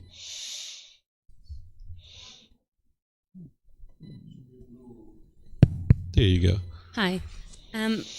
Related to Gala's question, if we accept that everyone is different, why do we attack the difference? Like, I don't know, let's say I moved out from home 5 years ago, and now when I go back home, I feel odd. I feel the weird one. So like, why do, like, if we accept that everyone is different, that everyone has like gray hair, like one is brown, one is, why do we don't accept at the end of the day that everyone is the way that they are? And that's what I'm going to teach you next. Okay. Yeah. Okay. So now let's keep going. So there's one more thing that I need to teach you before I teach you the Four Noble Truths and explain to you why that's the case that you're describing. So there's something called craving, desire, attachment. This is mental longing for something with a strong eagerness. The mind is having wants and expectations. The mind is longing, yearning. It thinks that the next new shiny object waiting around the corner is going to provide lasting satisfaction. So the mind chases it and chases it and chases it and chases it. The mind pulls towards something, thinking this external thing is going to provide lasting satisfaction. So if you've ever been in the mall and you saw a brand new pair of shoes and you were like, oh, brand new pair of shoes. I just can't wait to get those shoes on my feet. Oh, they're going to look so awesome. Oh, I can't wait to get them. And this is the mind longing, yearning. And you go into the store and they have your size and you're so happy. They got my size. Can't wait to go to work on Monday morning for everybody to see my new shoes, right? But then you go into the store and they don't have your size. You're frustrated. You're angry or irritated. So the mind can do this with things like shoes or a new phone, some article of clothing, jewelry, anything like this. What I'm talking about here is the mind longing, yearning, not the object itself. There's not a problem with the shoes.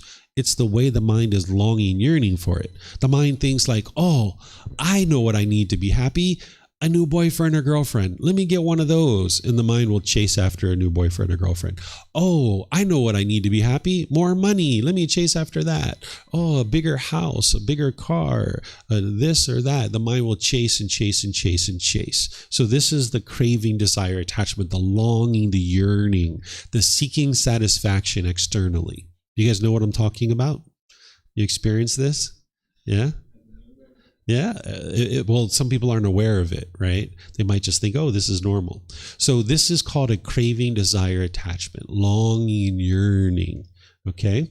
All right. So now I'm going to teach you the Four Noble Truths, where you can have this breakthrough to understanding what's causing your discontent feelings. In 4 simple statements, I'm going to explain the problem in your mind, the cause of that problem, the elimination of it, and the path forward. So the problem is the first noble truth, that everyone that is unenlightened will experience discontentedness. The discontentedness is the problem, the conditioned feelings, the way the mind goes up and down and up and down and up and down. It's happy and excited, but then it's sad and angry and frustrated, but then it's shy and embarrassed and disappointed, but then it's feeling guilty and shameful, but then it's happy again, right? This is the mind going up and down and up and down. This is the problem that each individual unenlightened being is experiencing, that the mind can't be stable and steady, that it's going up and down and up and down. It's only a matter of time before your mind gets triggered into experiencing anger, sadness, or frustration. Okay, so this is the problem that each unenlightened being is experiencing. The second noble truth is explaining the cause of this problem. Discontentedness is caused by craving, desire, attachment, because the mind wants everything to be permanent, when in reality, everything in the world around you is impermanent. Okay, so I'm going to say that a few times, and I'm going to give you some examples to be able to see this. The discontentedness, the pleasant feelings, the painful feelings, and the neither painful nor pleasant are caused by craving, desire, attachment, the longing, the yearning, the wanting things to be a certain way. The mind craves permanence, when in reality, everything around you is impermanent. Okay, so here's some examples. Think back to that boyfriend or girlfriend you first got together with. Wow, so happy, so excited. This new person in your life, showing you attention, showing you affection, calling you, checking in on you, sending you text messages, inviting you to the movies or to dinner. Maybe you're going for great walks in the park. You're having great conversations. Maybe you're even having intimate contact. Maybe you're having sex. Wow, such a great feeling, so much pleasure, particularly early on in the relationship, right? But now over time, you start having all these expectations, certain things you want from this person, and they can't meet your expectations permanently.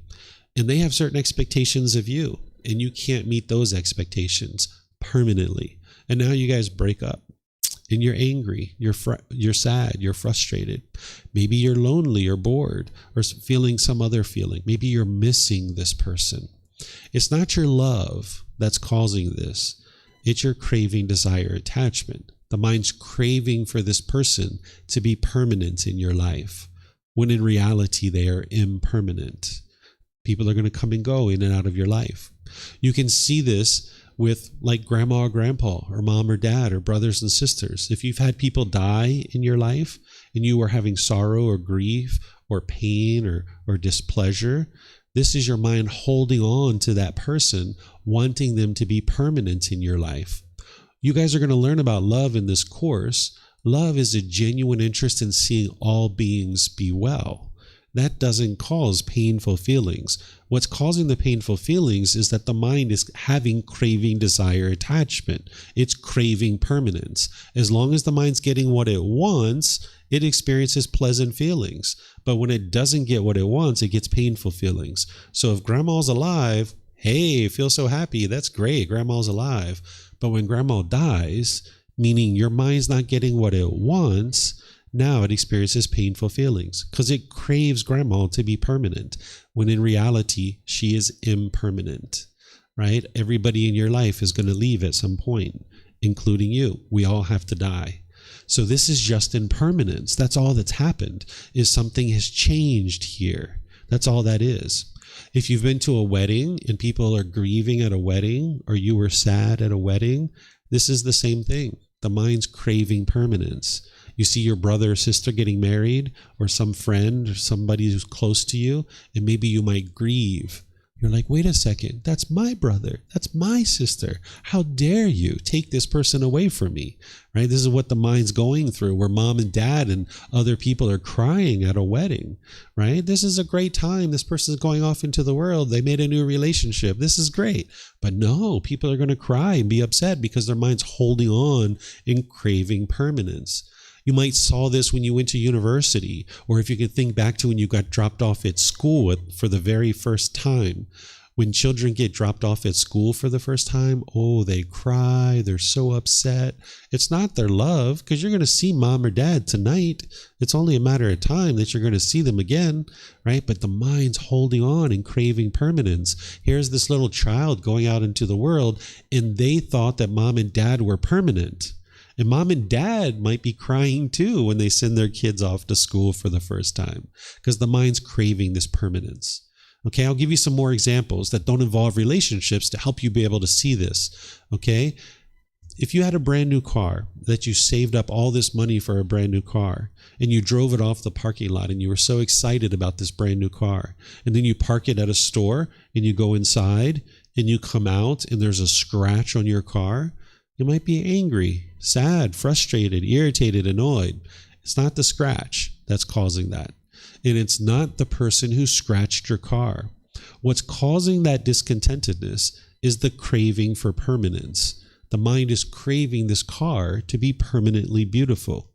Now, we're not talking about what's wise or unwise, because when we walk through a parking lot, we aspire not to scratch anybody's car.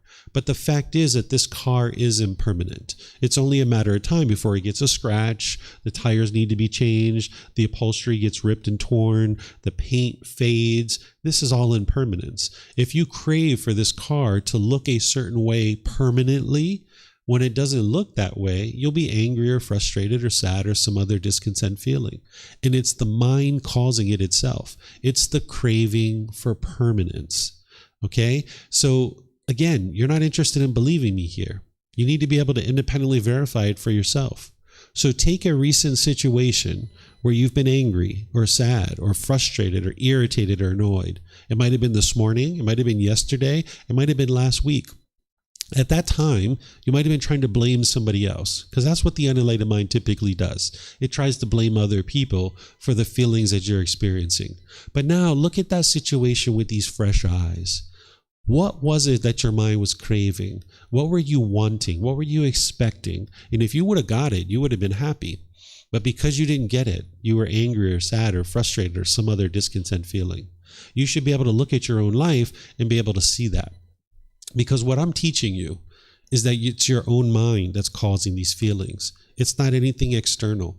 As long as you go around the world thinking that other people are causing you to be angry, you will never fix it, because you'll be constantly pushing people away. This might be what you've been doing, is pushing friends or pushing family members out of your life. This is called aversion. And you can see that it's not them that's causing your anger, because when you push those people out of your life, if they were the true cause of your anger, you'd be peaceful and joyful from that point forward. But you can see you still get annoyed, you still get frustrated. Or you might become unskillful with your intentions, your speech, and your actions, and you might be bitter and harsh and hostile to people. And then they choose to leave out of your life. You can't live harmoniously with all beings when you're being bitter and harsh and hostile, because they're going to choose to leave out of your life, because your mind is believing that they are the cause of your anger, and you might be bitter, harsh, and hostile towards them, trying to fear them into doing things your way. Or you might be putting your expectations on people, trying to control them and pressure them to do things your way. Again, the mind's trying to get its cravings fulfilled. So as long as you don't see the true reality that it's your own mind causing these feelings, you'll keep pushing people away, be bitter, harsh, and hostile, and putting expectations on people. But if you can break through to be able to see true reality that it's your own mind causing these feelings, then you can actually fix it. So every single time in your entire life that you've ever been angry or frustrated, it's your own mind that's been causing it. And I know that you've probably been in arguments where you've been adamantly trying to convince somebody to stop doing what they're doing, because if they don't, you're going to continue to get angry. But it wasn't them that was causing your anger. They might have been doing something unwise, but it wasn't causing your anger, right? So you need to be able to see this for yourself. If you think back to when we were children, If we asked mom and dad for chocolate and ice cream, we were so happy we got chocolate and ice cream. And they might have given it to us 2, 3, 4, 5 different times. But at some point, we're like, Mommy, Daddy, I want chocolate and ice cream. And they said, no, you can't have it. You were angry because you didn't get what you wanted, right? This is the mind's having craving, desire, attachment. One time I had a student ask me, they said, David, can you help me to see that my mind is causing my discontentedness? Because I went to work the other day and my house looked beautiful. And when I came home, I got frustrated because my wife had this craft project all over the house. It was a wreck. And when I walked in, I got frustrated. How did my mind cause my own discontentedness? She's the one who messed up the house. Didn't she cause me to be angry? Nope, she didn't cause it. It was your own mind, because you crave for this house to be permanently looking a certain way. You had the expectation that when you went to work, however the house looked, when you came home, it was going to look exactly the same way. So your mind was craving permanence in this situation. So another way to say this is not only that your mind craves permanence, but to say that your mind does not like change. Your mind does not like impermanence. That's what the unenlightened mind experiences, that it does not like change. You can look at your life in situations where things were changing, even if you were the one who was choosing to create the changes, whether it was your job or your living location or your relationships. When things were changing in your life, that's when you struggled the most, because your mind didn't like change. That's what causes the discontent feelings, is that the mind craves permanence, that it doesn't understand the universal truth of impermanence. It doesn't have that wisdom. So if you can see this, that's wonderful. If you can't, let me know, and I will help you to be able to see it. Because people ask me all the time, based on certain unique situations they're having, how their mind is causing this. And I'll be able to help you see your cravings, desires, attachments. And then over time, you'll be able to build this skill and you'll be able to see it yourself. But early on like this, you might need help to be able to see your own cravings, desires, attachments. Once you see this, and once you have this breakthrough to understanding that it's your own mind causing your discontent feelings, it's actually very empowering. Because if it's you that's causing these feelings, that means you can eliminate them. Right? If it's somebody else who's causing you to experience these feelings, you can't change other people. You can't train 8 billion people in the world to do things your way. It's just not possible, right? But that's what someone might try to do. You can't do that. So this is very empowering, because if you understand that it's your own mind that's causing these feelings, then the third noble truth explains to you that you can eliminate it. That the elimination of discontentedness is possible by eliminating craving, desire, attachment. If the cause of discontentedness is craving, desire, attachment, well, if you eliminate the cause, you'll eliminate the effect, right?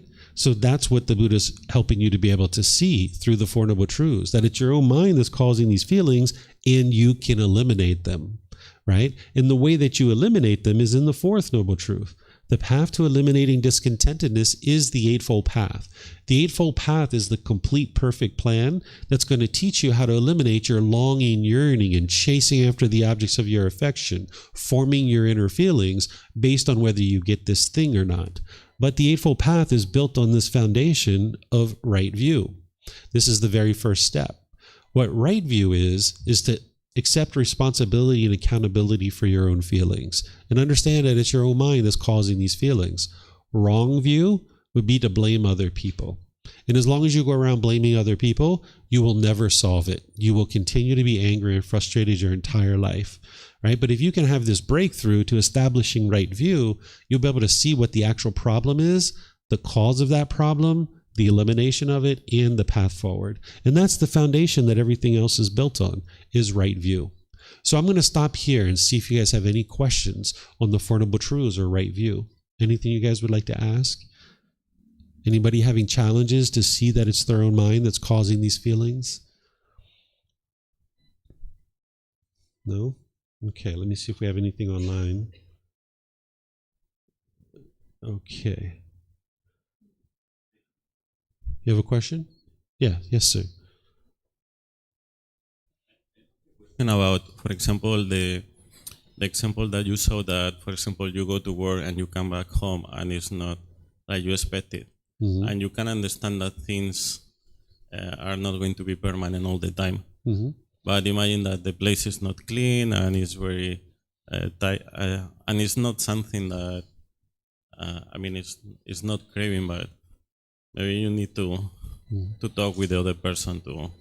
Well, I understand that you change everything, but now everything is dirty. The trash is at home, so how you solve it? Because I mean, you want to live in a clean state. It's like you come now. Imagine that you have a teaching this morning and you come and everything is moved around and you don't have the projector and nothing like all these kind of things. How you handle, because it's not the ideal situation for giving the class or for I don't know, living in that place. Sure. Yeah. So the way you solve that is what the rest of this Eightfold Path is going to do, because solving it means to eliminate your own craving, desire, attachment. That doesn't mean you're going to live in filth, but it just means that first, in order to solve this challenge, you need to first eliminate your craving, desire, attachment that's producing the discontentedness. Because if you went in and talked to your partner, your roommate, and you were bitter and harsh and hostile and aggressive, that's not going to solve anything. So you need to first get to the point where your mind isn't longing, yearning, and craving for things to be a certain way. And that's what the Eightfold Path is going to help you to do. And then it's going to help you to understand the moral conduct of how to relate to this person in a peaceful way. So let's talk about the entire Eightfold Path. And then with unique situations like this, there's ways to work through that. But you're not going to fix your discontentedness by changing the other person. That's not going to solve it. Okay, so now I'm going to teach you right intention. These don't take the same length of time for every single step. It's just this first one. We need to really take our time to understand it, because once you understand right view, everything else is built upon that. That now we're going to move into understanding right intention. Now, some people refer to this as right thinking or right thought. I translate it as right intention, and I'll explain to you guys what it is. So here's the words of the Buddha. In what, monks, is right intention? The intention of renunciation, the intention of non-ill will, the intention of harmlessness. This, monks, is called right intention. So there's three things here that you need to have: the right thinking or thoughts or intentions of renunciation, non-ill will, and harmlessness. What renunciation is being willing to let go of your false beliefs, your false opinions, and your false views, and your unwholesomeness. There's certain things that you have right now that are false beliefs, false opinions, and false views. And if you're just holding on to those, being unwilling to let them go, you'll never get to enlightenment. Essentially, what the Buddha is teaching you is to have an open mind. You're going to need to get rid of some of these false beliefs, because that's what's producing the lack of wisdom and your inability to be able to see true reality. One of the first false beliefs that you need to be willing to let go of is the belief that other people are causing you to be angry or sad or frustrated or some other discontent feeling. You need to be willing to let that go. If you don't have the intention or the thinking or the thought of renunciation, you would never be able to let that go and bring in wisdom. So you're not eliminating your false beliefs by bringing in new beliefs. That's not what the Buddha is teaching you. He's teaching you to bring in wisdom. And as you see true reality and you see wisdom and you see it conflicts with your beliefs, it's like, oh my goodness, I got to get rid of this belief because this new wisdom is showing me a better way of life, right? So you're going to encounter multiple things on this path where the Buddha is teaching you things completely opposite of the way that you do things right now. And you're going to need to be able to independently verify it and see the truth in it. And when you see it's conflicting with what you currently think about the world, you're going to need to be willing to let those things go, those false beliefs, opinions, and views. And that's what's going to help you to cultivate more and more wisdom within your own mind. So the intention of renunciation is being willing to let go of these false beliefs, false opinions and views, and your unwholesomeness, because there's certain unwholesome moral conduct that you have right now that you're going to need to be willing to let go of. You're going to need to be willing to let go of that harsh and bitter speech that you have, or that aggression or hostility that you have in some situations. If you keep holding on to that, you'll never experience the peace and joy of the enlightened mental state. Then there's the intention of non-ill will. Ill will is animosity, bitterness, anger, hatred, and all those lesser versions like frustration, agitation, and annoyance. You would like to practice non-ill will, which is goodwill. You need to have goodwill towards all beings, where you have a genuine interest in seeing all beings be well. right? This is very important for your mind to practice goodwill or loving kindness towards all beings. Then you would like to practice the intention of harmlessness, where you're disinterested and incapable of causing harm to other beings. Because as long as you cause harm to others, this harm is just going to come back to you. And how can you get to peace and joy and harmonious relationships if you're out there intentionally causing harm to other beings? You need to get to the point where you have a disinterest in causing harm. You're incapable of causing harm, that you're just so disinterested in it that you wouldn't even think about causing harm to another being. So you would like to practice the intention or the thinking or the thought of harmlessness, where you're disinterested or incapable of causing harm. So this is right intention or right thinking or right thought, where you're willing to let go, practicing renunciation of your false beliefs, opinions, and views, and your unwholesomeness, that you have the intention or thinking of thought of goodwill or non-ill will, and that you practice the intention or thinking of thought of harmlessness, where you're disinterested or incapable of causing harm to others. So this forms the wisdom section of the Eightfold Path, and that you build everything else on top of it. So just as a little summary, what right view is accepting responsibility and accountability for your own feelings, your own emotions, your own intentions, your speech, and your actions. Because as long as you blame others for what you're experiencing, you'll never improve your life. You're just stuck because it's other people that are causing these things in your life. You're perfect. Go home. Everybody else should be here, right? That's not the way to live life, right? So the Four Noble Truths is helping you to be able to see that it's your own mind that's causing these feelings. It's craving, desire, attachment. It's not anything else. And you can independently verify it for yourself. Then right intention is the intention of renunciation, non-ill will, and harmlessness, which is the thinking or the thought of letting go, of practicing goodwill towards all beings, and being disinterested or incapable of causing harm to others. Okay?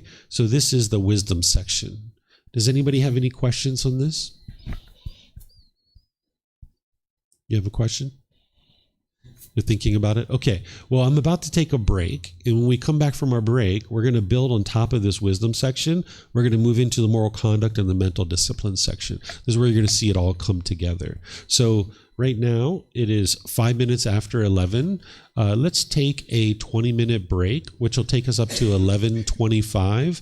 And when we come back, I'm going to continue with this journey, helping you to understand the entire Eightfold Path. So enjoy your break, spending time with each other, using the restroom, having snacks, whatever it is that you'd like to do. And I'll see you back in about 20 minutes. Okay?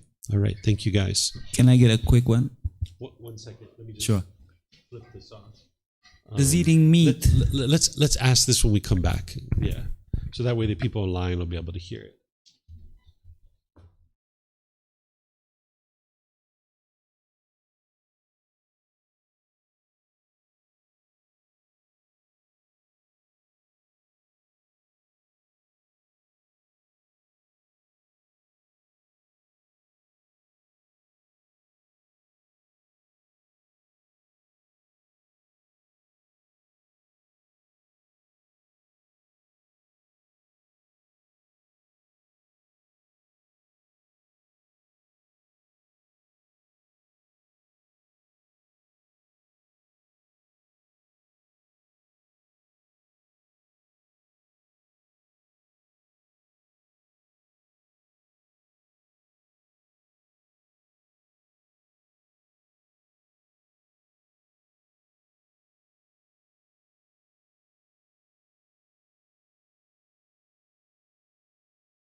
All right, I'm going to pick this up where we left off, continuing to build on this wisdom section of the Eightfold Path, now moving into the moral conduct and the mental discipline. This is where it's going to fill it out, and you're going to see how this wisdom that you just learned is so important. Without that, you wouldn't be able to learn all this other teachings.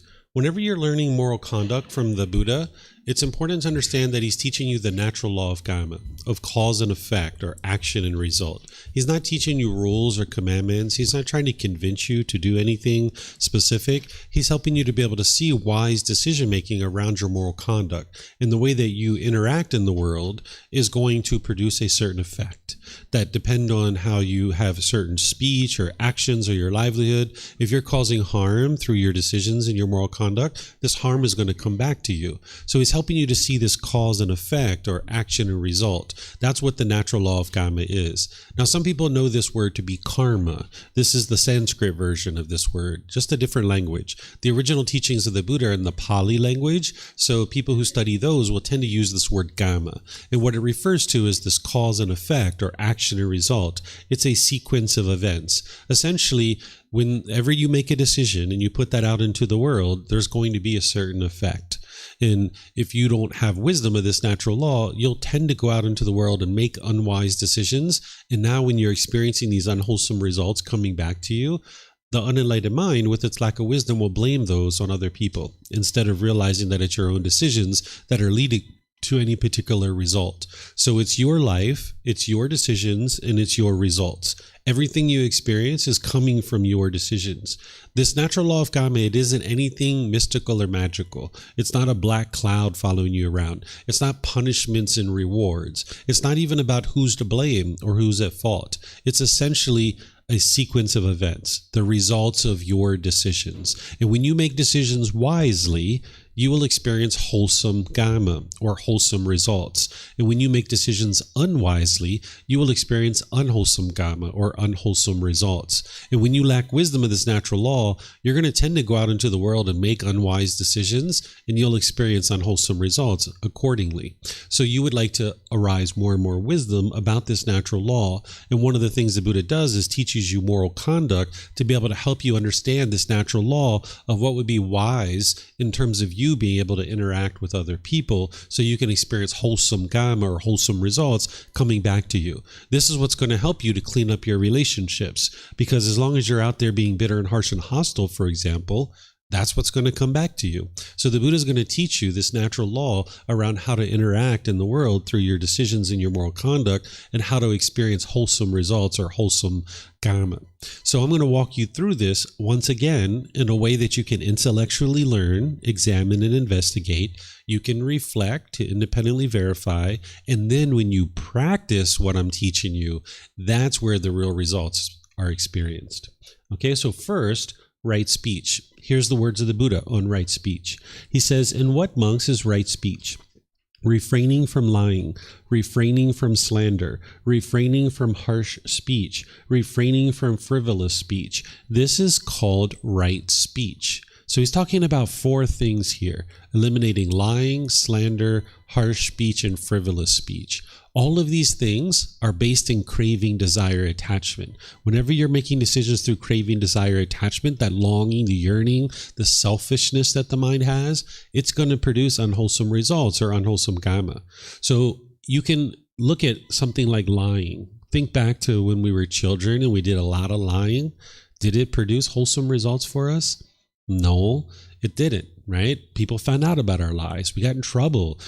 People didn't trust us anymore. We weren't dependable and reliable. If we are lying in our professional or personal relationships, people are going to discover those lies, and they're going to be disinterested in interacting with us, and it's going to produce unwholesome results in our life. The underlying cause of lying is craving. The mind has a longing, yearning for something, and if it tells the truth, the mind thinks it's not going to get what it wants, so it lies in order to try to get what it wants. So there's an underlying craving there. Because remember, the Eightfold Path is helping you to eliminate craving, desire, attachment. So when you eliminate your lying, you can speak the truth. And now you can be a true speaker, dependable, reliable, one that people see as trustworthy, right? That's what you would like to build up in your life. Then slander, this is like gossip or damaging someone's reputation. There's a certain craving in there. It's kind of like you go into a a dark room and someone has a candle and you're like, I want my candle to shine bright, so let me put out somebody else's candle in order for my candle to shine brighter. This is the mind having a craving for people to look at you in a certain way. And this is actually damaging your relationships. If you go around gossiping and slandering, the cause and effect of this is at the height of this, you can be murdered, right? If you gossip and slander about the certain person, you might end up murdered, right? This is where investigative reporters, they end up murdered. Remember, the teachings of the Buddha aren't explaining to you the way the world should be. He's explaining to you the way the world is. And if you go out into the world and gossip and slander about people, you're causing harm to their reputation. And now they're going to be interested in causing you harm. And this is where people can end up murdered. At the very least, if you're gossiping and slandering with people, when your back's turned, they're going to be gossiping and slandering about you. Right? So if you've experienced this, you know this to be true, right? So you would like to eliminate any gossip and slander because then you can be positive and bright and uplifted. You don't need to damage other people's reputation. So whether it's a person or an organization or a group of people, you're not interested in gossiping and slandering. Then there's harsh speech. This is like your tone, your tempo, and your word choice. If you're aggressive and hostile and bitter and harsh in your speech, people are going to be disinterested in talking with you. You're going to injure relationships. People are going to choose to go away from you. So that harshness is coming from your craving. The mind is having a longing and a yearning. You want mom to be a certain way, or you expect dad or brothers and sisters to be a certain way. And now you might be harsh and bitter and hostile through your tone, your tempo, and your word choice, trying to convince them to be a certain way. But you would like to eliminate this harsh speech so that way you can relate to all beings in a gentle way. But you're going to need training of how to actually do this. Then there's something called frivolous speech. This is also called idle chatter. This is unpurposeful, unbeneficial speech where the person might just be speaking like yada, yada, yada, yada, yada, yada, yada, yada, yada, yada, yada, yada, yada. Yada, yada, yada, yada, yada, yada, yada, yada, yada, right? If you've ever been involved in this, it's like, oh my goodness, when is this person going to stop talking, right? It's not really a conversation.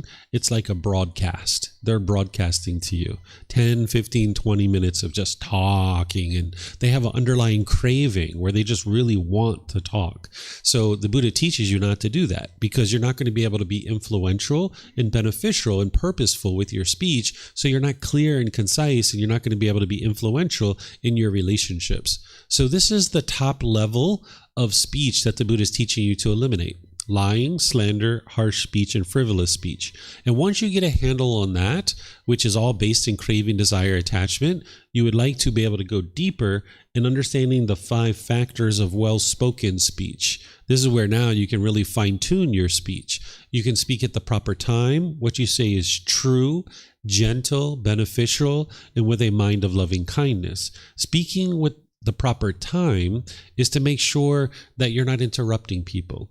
If you're interrupting people, this is because of your craving. You're just sitting there so eager to talk that you can't wait your turn, that you're just jumping in and talking over top of somebody. There's a craving there. And you don't like it when people interrupt you, so why would you go around interrupting other people?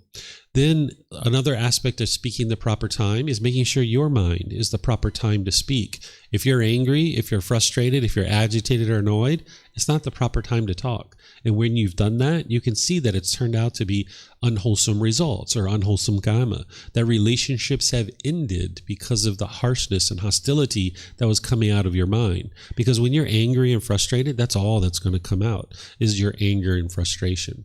The other part of speaking the proper time is making sure it's the proper time for the other person.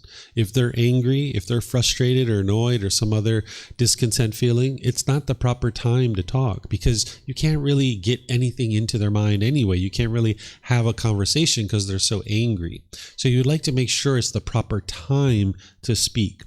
Then you would like to speak the truth, which is also up here under refraining from lying. Because when you speak the truth, you'll be a true speaker. You'll be reliable. You'll be dependable, trustworthy. People will see you as someone who they can trust. Whereas if you're not speaking the truth, it's going to be just the opposite.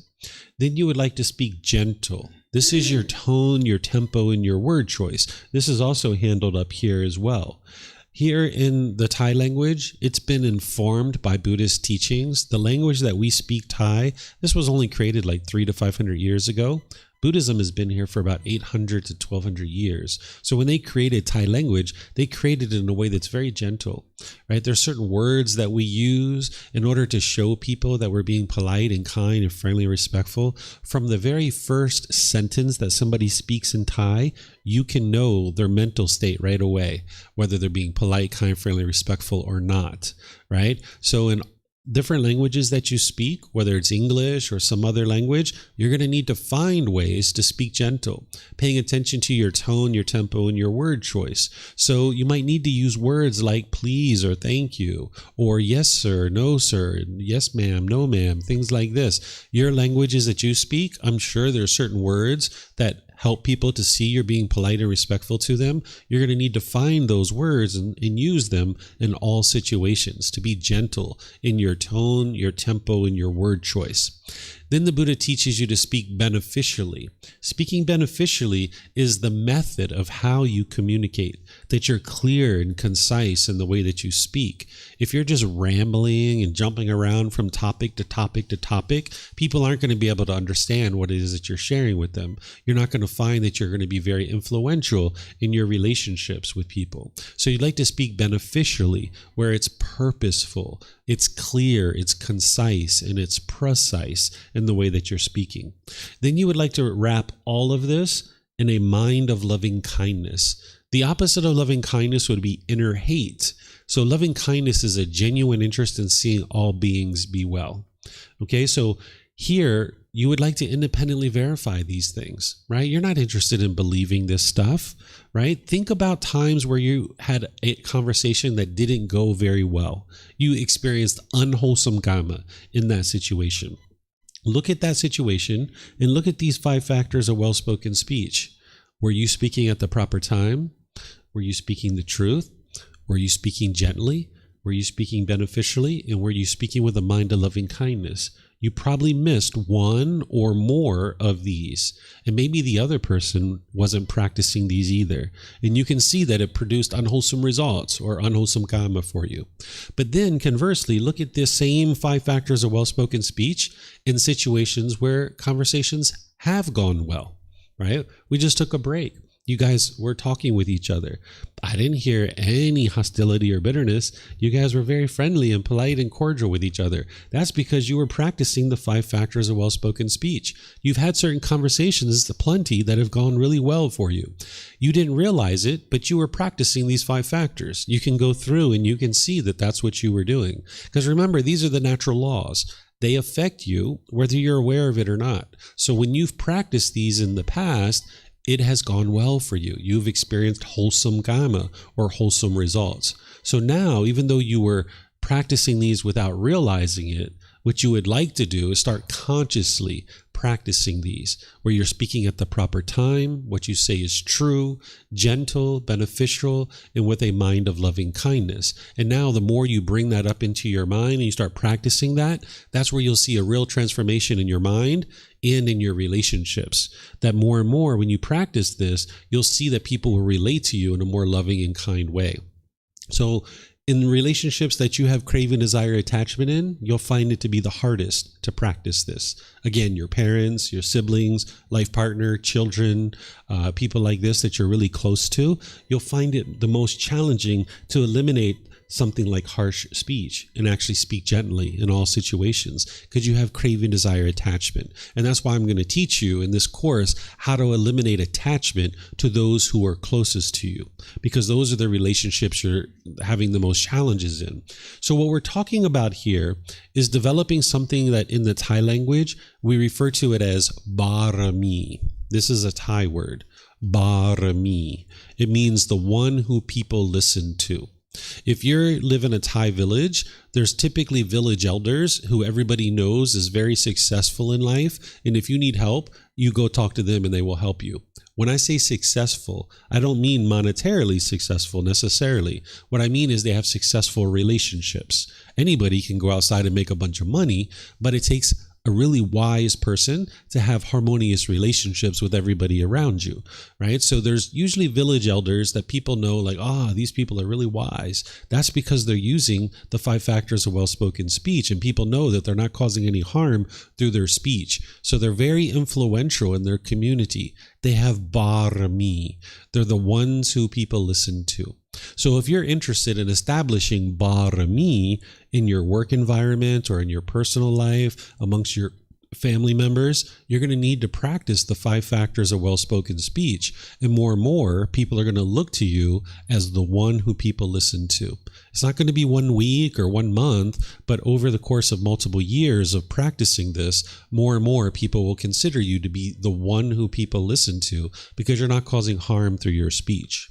Now, while we refer to this in the life of the Buddha as right speech, we might actually think about this as right communication, because we do much more than just speech these days, right? We have text messages, we have social media posts, we have emails, and all kinds of ways of communicating.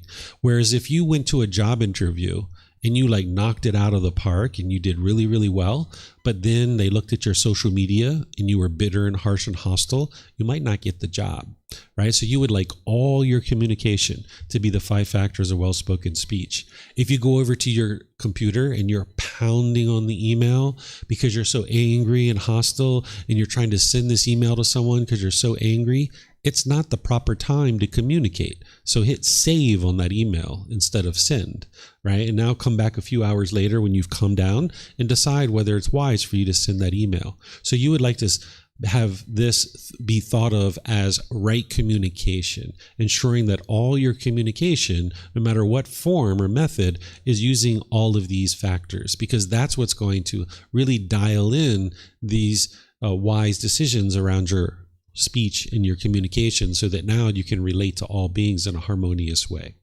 Okay? In the book, Developing a Life Practice, The Path That Leads to Enlightenment, that I encourage you guys to get a copy of, either online or here or on Amazon or what have you. Remember, it's available to you at no cost. I go through this in detail. I go through each one of these 5 factors and I explain it in detail so you can have it available to you. And I also give you a shortcut there that you're going to need to know the 5 factors of well-spoken speech, and that's what's going to ultimately lead to improvement in your life, in your relationships, and in your mind to get to enlightenment. But between now and the time that it takes you to be able to remember the 5 factors of well-spoken speech, you might decide to use this. That if you could speak polite, kind, friendly, and respectful to all people around you, you're headed towards the 5 factors of well-spoken speech. You're going to still need to dial that into your life really closely. But if you can just remember polite, kind, friendly, and respectful, because you might be in a situation where you're at a doctor's office, or you might be talking to your mom and you can't quite remember the 5 factors of well-spoken speech over the next couple of months. Well, if you can remember this could really help you. So polite, kind, friendly, and respectful. But it's really the 5 factors of well-spoken speech that's going to lead to improved results in your life. So you're going to need to dial that in closer and closer and closer. So I suggest that you get a version of this book and you read it and use it as a refresher to be able to help you dial this in closer and closer. Because you're not going to be able to go out there and snap your fingers and instantly practice this. It's going to take you multiple months to improve your speech in all situations. So it's going to take gradual training, gradual practice, and gradual progress to gradually learn this. Okay, so this is right speech or right communication. Now this is right action. This is relating to your bodily actions. The Buddha says, "In what, monks, is right action? Refraining from taking life, refraining from taking what is not given, refraining from sexual misconduct. This is called right action." So what he's talking about here is 3 impactful things that you can do with the body in order to cause harm to others. And any time that you cause harm to others, this harm is going to come back to you. So you would like to purify your decision-making around your bodily actions and how you interact in the world. So he's giving you 3 really impactful ones, but he's not giving you an exhaustive list. There's other ones too. He's just helping you to see these really 3 impactful ones. Because notice he doesn't say, don't walk up to someone and punch them in the face. Right? Well, if you understand right action and you understand harmlessness, that if you punch somebody in the face, the cause and effect of that is that somebody's probably going to punch you back, or they're going to have a gun or a knife or something like this and hurt this body, or their friends or family members are maybe going to come after you, right? So you're not interested in causing any harm through your bodily actions. So the Buddha's not giving you an exhaustive list here. He's just helping you to be able to see some really impactful ones that you would like to eliminate. But you can apply this to all parts of your life. Notice he doesn't say it would be unwise to walk through the aisle of an airplane and drag your suitcase and bump into people's knees and run over their feet. Well, if you understand right action, you understand that that's really unwise, right? Airplanes didn't even exist during the lifetime of the Buddha. So it would be impossible for him to give you an exhaustive list. He's just giving you 3 really big, impactful ones, and then you need to figure out all the others along the way. So these are actually expanded upon in something called the 5 precepts. In this particular course, I don't teach the 5 precepts. I've taught it many times. It's been recorded. It's in this book as well. You're going to need to know the 5 precepts in order to be able to expand these, because it's not as simple as what you're seeing here, where he says refraining from sexual misconduct. One of the first questions you might ask is, well, what's sexual misconduct?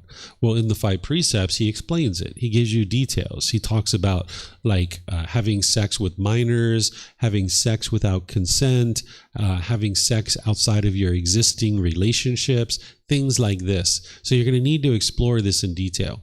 It's important to recognize that the Buddha didn't refer to same-gender relationships as sexual misconduct, because when you have 2 loyal, loving, consenting adults choosing to have sex with each other, they're not actually causing harm to anyone at all. Where sometimes today people don't understand this. But 2,500 years ago, the Buddha already understood that. So if you're someone who has same-gender relationships, or you know someone who does, you're not causing any harm.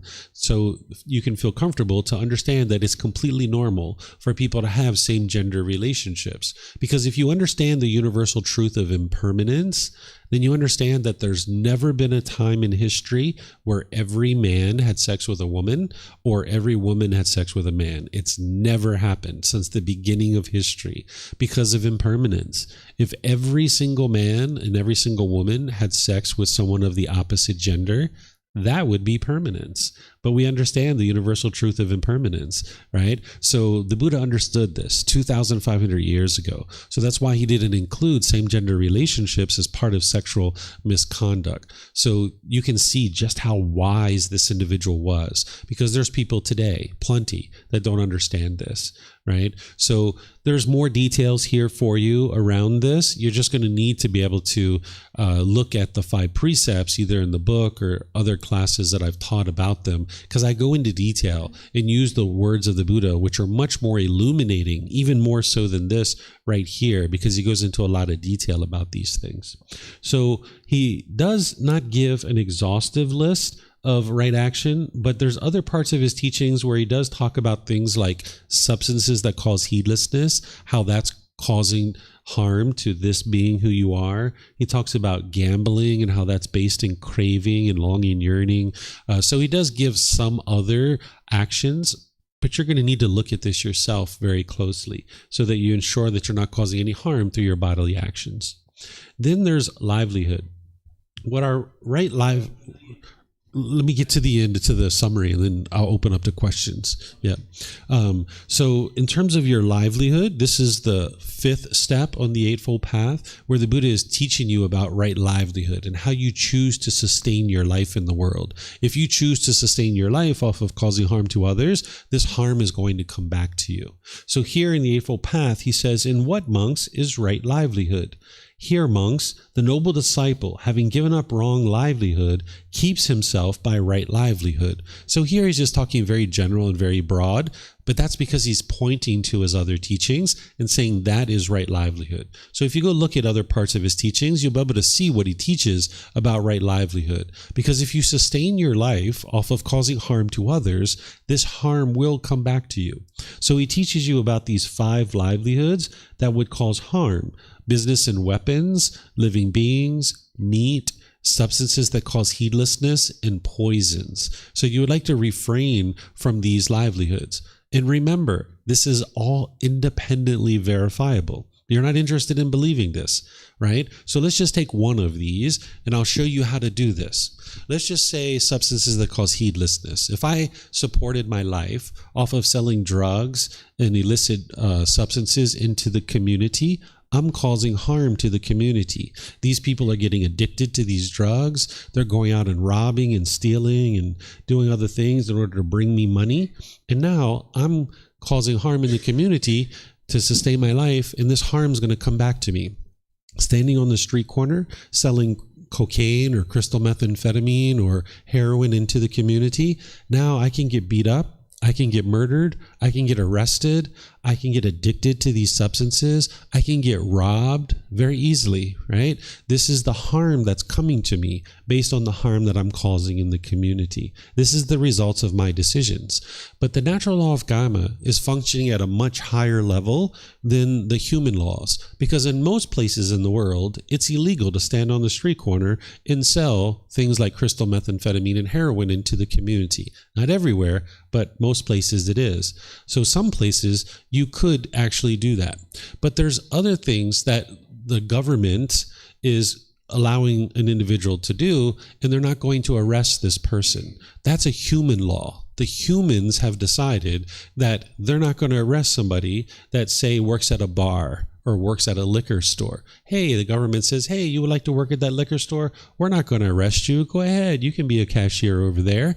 Well, if you understand the natural law of karma, which is functioning at a much higher law than your government, you might realize that it's unwise to work at this place, because these are the places that get robbed. People get beat up and murdered at these places. At the very least, you're going to be dealing with intoxicated clientele sometimes that are coming in and getting the alcohol. And now how can you get to a peaceful life and a joyful mind if you have to constantly deal with intoxicated people? So this natural law of karma is functioning at a much higher level than the government. So you're not looking at just the governmental laws to determine what it is that you should be wise to do in any given time. You need to look at the natural law of karma and realize that the government might make laws that it's okay for you to work at a liquor store, but knowing the natural law of karma, you realize it's unwise to do so. So this is one aspect of right livelihood. But then the Buddha teaches you how to get to a right livelihood in terms of how you perform your livelihood. He's helping you to get to a point where you have enthusiasm and ambition and you're overly successful in the livelihood that you choose. So he's giving you this guidance about how to perform your livelihood. He teaches you to eliminate scheming, flattering, hinting, belittling, and pursuing gain with gain. So, for example, if I was a politician, I'm not causing any harm to anybody. If I'm just making laws, or I'm the mayor of some town or something like that. But if I was scheming and I was corrupt, I'm causing harm. And now this harm is going to come back to me. That now, 10 or 15 years into my career, people find out that I'm corrupt, and now they won't reelect me and have a hard time getting a job, right? So this is going to cause harm. What flattery is flattery is like insincere comments in order to get people to buy things from you. So if you've ever been to a store and you walked in and they were like, oh, wow, that shirt looks really great on you. It really brings out the colors of your eyes. I got these great earrings that are going to look really good with that shirt. Hey, come over here. Let me show this to you, right? It's just like an insincere comment just to get you enthused so that now you'll go buy something else. And probably when you experienced that, you were like, ugh, I don't even want to be here. You might have even turned around and walked away. You didn't even go look at the earrings, right? Because it just didn't feel right. It kind of felt icky being there, right? So you're not interested in just flattering people in order to get them to buy things from you. What hinting is being unclear and not being precise and concise in the way that you communicate within your profession. So if all of us were on a project team, we would like to go brief the boss about this project that we're working on. We'd like to be clear and concise and precise. We're not interested in hinting around, right? Just being kind of unclear about what it is that we're doing. So the Buddha teaches you to eliminate hinting. He also teaches you to eliminate belittling. This is like where you're degrading or disparaging your customers, your coworkers, your business partners, or your competition, right? You're not even interested in belittling your competition. Sometimes people think that that's the way to be successful in business, is to degrade and diminish your competition. But this would be very unwise to do so, because your customers don't like that. When they hear you degrading and diminishing other people, it's going to produce unwholesome results for you. So if somebody asks you about your competition, all you got to do is say, I'm not really sure what they do 100%, but I can share with you what I can do for you. This is what I can do for you, right? You can just let them know what you're able to do, and just let them know, I'm not sure what my competition does. I'm not sure what those people do, but here's what I'm able to do for you, right? You don't need to belittle these people. And then the Buddha teaches about pursuing gain with gain. What this is that if you were just working in a job that you were only interested in the money and that's all you care about, that you don't really care about the product or service, that this isn't going to produce beneficial results for you. That ultimately you might be really enthused with the money, but then eventually that's going to burn out, and now you feel unmotivated and unenthused. You don't have ambition in this job or occupation that it is that you're working. He's teaching you how to have enthusiasm and ambition in the work that you do. But if you're just going there to collect a paycheck, you're going to be very unmotivated, and it's like dragging yourself to work every day. If you've ever had this kind of job, you know exactly what I'm talking about. You probably heard your alarm clock go off in the morning and you were like, do I have to go back to that place again? Right? You just drag yourself to work each day because you really don't want to be there. You're only there for the money. So the Buddha teaches you that it would be unwise to do that. What he's teaching you to essentially do is get to a point where you enjoy your work so much that it doesn't even feel like work. That is just so enjoyable, that you have ambition and enthusiasm and motivation to do this work, that even if you didn't get paid for it, you would probably still do it, that you enjoy it that much. But of course, you're going to need to get paid for whatever it is that you do. So you do something for money, but that's not the focus, that you really enjoy the work that you're doing. Like here in Thailand, if you go down the street, I'm sure you're going to bump into somebody who's probably on the street corner selling mango and sticky rice. And maybe this lady went out this morning, or this man went out this morning into their mango grove, and they picked each little mango off the tree. They brushed off the dirt and cleaned them up. They loaded them up on their motorbike and brought them to the market, and they make their sticky rice, and they slice up their mango really nice for you, and they pour this coconut milk over your mango and sticky rice, and they hand it to you with a big old smile, and they collect their 40 baht. And they can't imagine doing anything else but serving you that mango and sticky rice.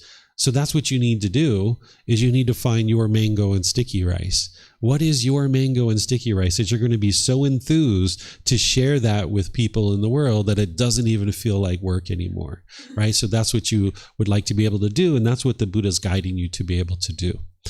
What I just shared with you guys is called the first fold of purification of your livelihood.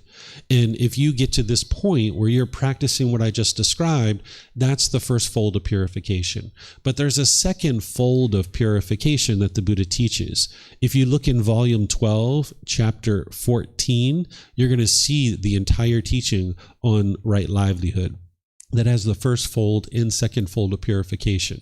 So if you're in between jobs right now, or you're in a job that you don't particularly care for, you might decide to look at volume 12, chapter 14, because that's where you're going to see the full teachings on right livelihood, so that you can fully purify your livelihood and get to that point where you're just so enthused and feel wonderful about the work that you do. Because if you went to a place for a few hours a day, 6 hours, 8 hours, whatever it is, and you despise being there and you hate the job that you're doing and you don't like the environment that you're in, how can you get to a peaceful and joyful life and have harmonious relationships with all the people around you if you don't even like where you're going each day in order to earn money, right? So you're going to need to get to a point where you thoroughly enjoy the work that you're doing, that it doesn't even feel like work anymore. Okay? So that's right livelihood.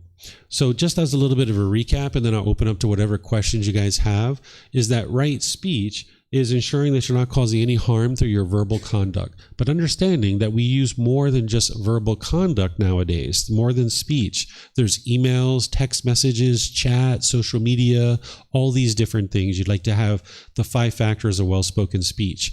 And then also that top level of right speech, that you eliminate lying, slander, harsh speech, and frivolous speech. And then in more detail, you practice speaking at the proper time, what you say is true, gentle, beneficial, and with a mind of loving kindness. And you're going to need to work at that. And that's where the mental discipline is going to come in and really help you. Then there's right action. Right action is ensuring that you're not causing any harm through your bodily actions. And the Buddha shares with you about killing, stealing, and sexual misconduct, working to eliminate those, because those are very significant harms that you can cause, but then you'd like to eliminate all the other ones too, right? This is why you're not sitting next to the person next to you. You're not poking them in the eyes. You're not spitting on them. You're not kicking them, right? Because you know that that's wrong action. That would be unwise for you to do that. And if you did that, some harm would end up coming to you. And that's why you're choosing not to do that, right? So there's other harms that you can cause beyond these with the body, and you would like to look at those and make sure that you're not doing any of those, because that's going to produce harmonious relationships for you. Then you would like to pay attention to your livelihood, making sure that you're eliminating any work in weapons, living beings, meat, substances that cause heedlessness, and poisons. And then you would like to look at how you perform your livelihood, that you eliminate scheming, flattering, hinting, belittling, and pursuing gain with gain. And this will get you through the first fold of purification. And now your moral conduct is such that you're not causing any harm in the world in the way that you're interacting with people, and you'll see less and less harm coming back to you because you're now choosing to make wise decisions around your moral conduct. And you'll be able to see this on a case-by-case basis. So do you guys have any questions on the moral conduct section? Yeah, you have a mic? We have mics here.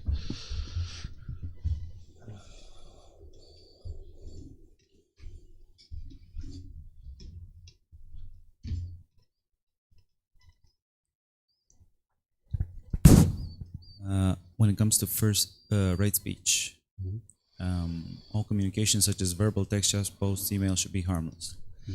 Why do you think anything written in terms of communication, social media mostly, why is it so harmful?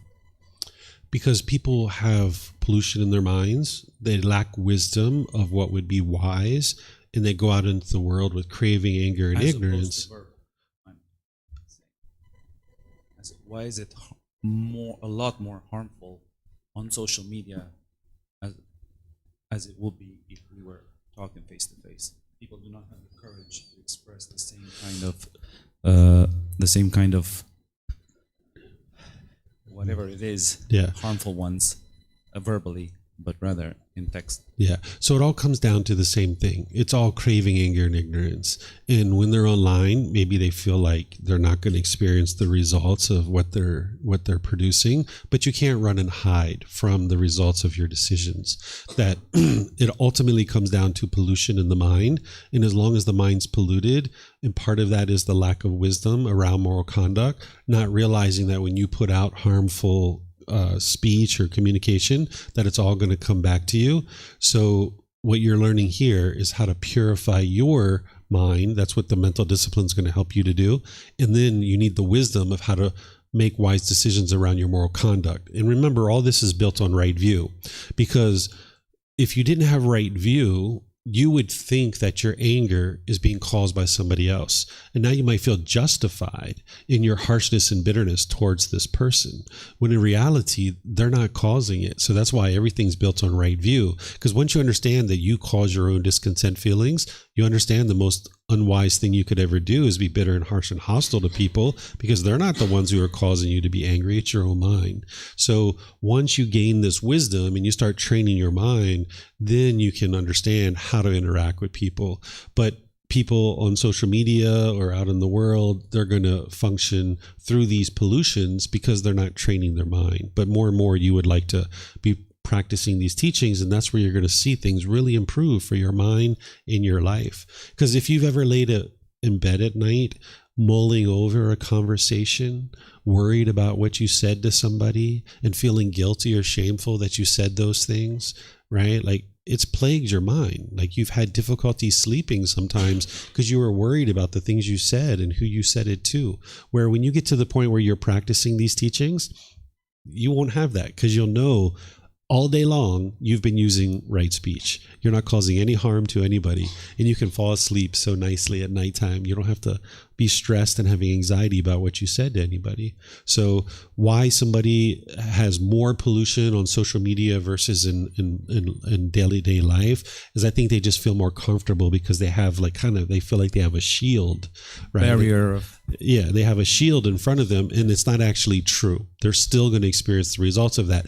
They're still allowing their anger to rise up. And now not only is it coming out on social media, but they're becoming more hostile and bitter in day-to-day life too. They're just not seeing it because it's such a gradual process.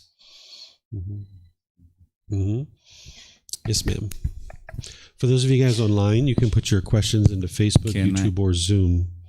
Can I ask my second one, though? Oh, sure. You have Please. another question? No harm through all bodily conduct. But there was mention of meat there. We kill billions. I eat meat. We eat meat every single day. How do we differentiate this from, should we stop eating meat? Yeah, it would be wise for somebody to choose to go to a plant-based food supply, but whether they choose to do it or not is up to each individual person, right? This is about a practice for you. It's not about going out in the world and convincing others to do something. But you can see the cause and effect relationship between the killing of animals and the way that our environment has suffered because of that. You can also see it in terms of your own health, that when you eat animal flesh, you're not just eating the animal flesh, you're eating the drugs and hormones and toxins that are in that animal flesh, and it's affecting the health of your body and your mind. So it would be wise to move to a plant-based food supply, but everybody needs to decide for themselves of if they're going to do that or when they're going to do that. And this would be having loving kindness and compassion for the animals themselves, but also for yourself too, so that you can experience improvement. Here in Thailand, this is one of the biggest misunderstandings that they have. They think that the Buddha didn't teach this, and they can't see the natural law of karma themselves. So that's why you see a very heavy meat diet here in Thailand. But you also see a lot of stomach cancer here in Thailand. If you look at the statistics, they get a lot of stomach cancer here, more so than other places. And this is the results of their decisions to eat that meat. So we can see things like COVID and bird flu and swine flu and all these other things. This is all coming from our decisions as human beings to interact with the animal world in the way that we are. And now we're experiencing the harms as a result. Now, it's wonderful for people who chose to get the vaccine that they have vaccines for these things, but that doesn't actually solve the underlying problem. The cause of the problem is our decisions to continue to kill and eat animals, where we could choose to eat plant-based food, but each individual needs to decide for themselves when or if they're going to choose to do that. And that would produce the best results for someone. Yes, ma'am. Related to the right of livelihood, what if you don't have the option to say no to that job at the liquor store? At where? At the servo, like the place where you like buy alcohol? Oh, to work at a liquor store? Yeah. We always have the option to make any decisions about our life. The only thing we have to do and that we're required to do in this world is die. Everything else is optional, right? We're making choices about our life, but our choices tend to be informed by this unknowing of true reality or this lack of wisdom. And because of that, we experience unwholesome results. So whatever job or occupation somebody works in, it's a choice that we're making. And that's why the Buddha is giving you the guidance of how to make those choices wisely. But then it's up to you to decide for yourself. If you choose to do the opposite of what the Buddha is teaching, that's okay, that's your choice, but you will experience the unwholesome results, the unwholesome karma as a result of that. But everything is optional in your life. The only thing you have to do is actually die. You're welcome. All right, so right now it's a little bit after 12. I would like to check in with you guys. We have an option here, is I can continue to teach you guys the mental discipline section, and we'd probably finish up around, I'd probably say 12:45, and then we could take a lunch at that point. Or if you guys would like, we can break for lunch right now. So can I see a show of hands? How many people would like to break for lunch right now and go eat lunch? Oh, wow, that's a surprise. Nobody. Okay, so you guys would all like to continue. Okay, so what I'm going to do is I'm going to continue to help you to learn the mental discipline section, because this moral conduct section, you wouldn't be able to actually practice the moral conduct without the mental discipline. If you didn't have the mental discipline, you wouldn't be able to implement the moral conduct. And likewise, if you didn't have the wisdom section, you wouldn't be able to practice the moral conduct or the mental discipline. So all of these are actually working together. So now we're going to move into the mental discipline section. So here's the words of the Buddha on right effort. He says, in what, monks, is right effort? Here, monks, a monk rouses his will, makes an effort, stirs up energy, exerts his mind, and strives to prevent the arising of unarisen, evil, unwholesome mental states. He rouses his will, makes an effort, stirs up energy, exerts his mind, and strives to overcome evil, unwholesome mental states that have arisen. He rouses his will, makes an effort, stirs up energy, exerts his mind, and strives to produce unarisen, wholesome mental states. He rouses his will, makes an effort, stirs up energy, exerts his mind, and strives to maintain wholesome mental states that have arisen, not to let them fade away, to bring them to greater growth, to the full perfection of development. This is called right effort. So he's talking about 4 things here that you need to apply effort to actually do. So I'm going to break this down for you and give you examples to be able to help you see what right effort is. He's talking about preventing unwholesome qualities from coming into the mind, because there's certain unwholesome qualities that are not currently in your mind right now, and you're going to need to apply the effort to prevent those from ever coming into your mind.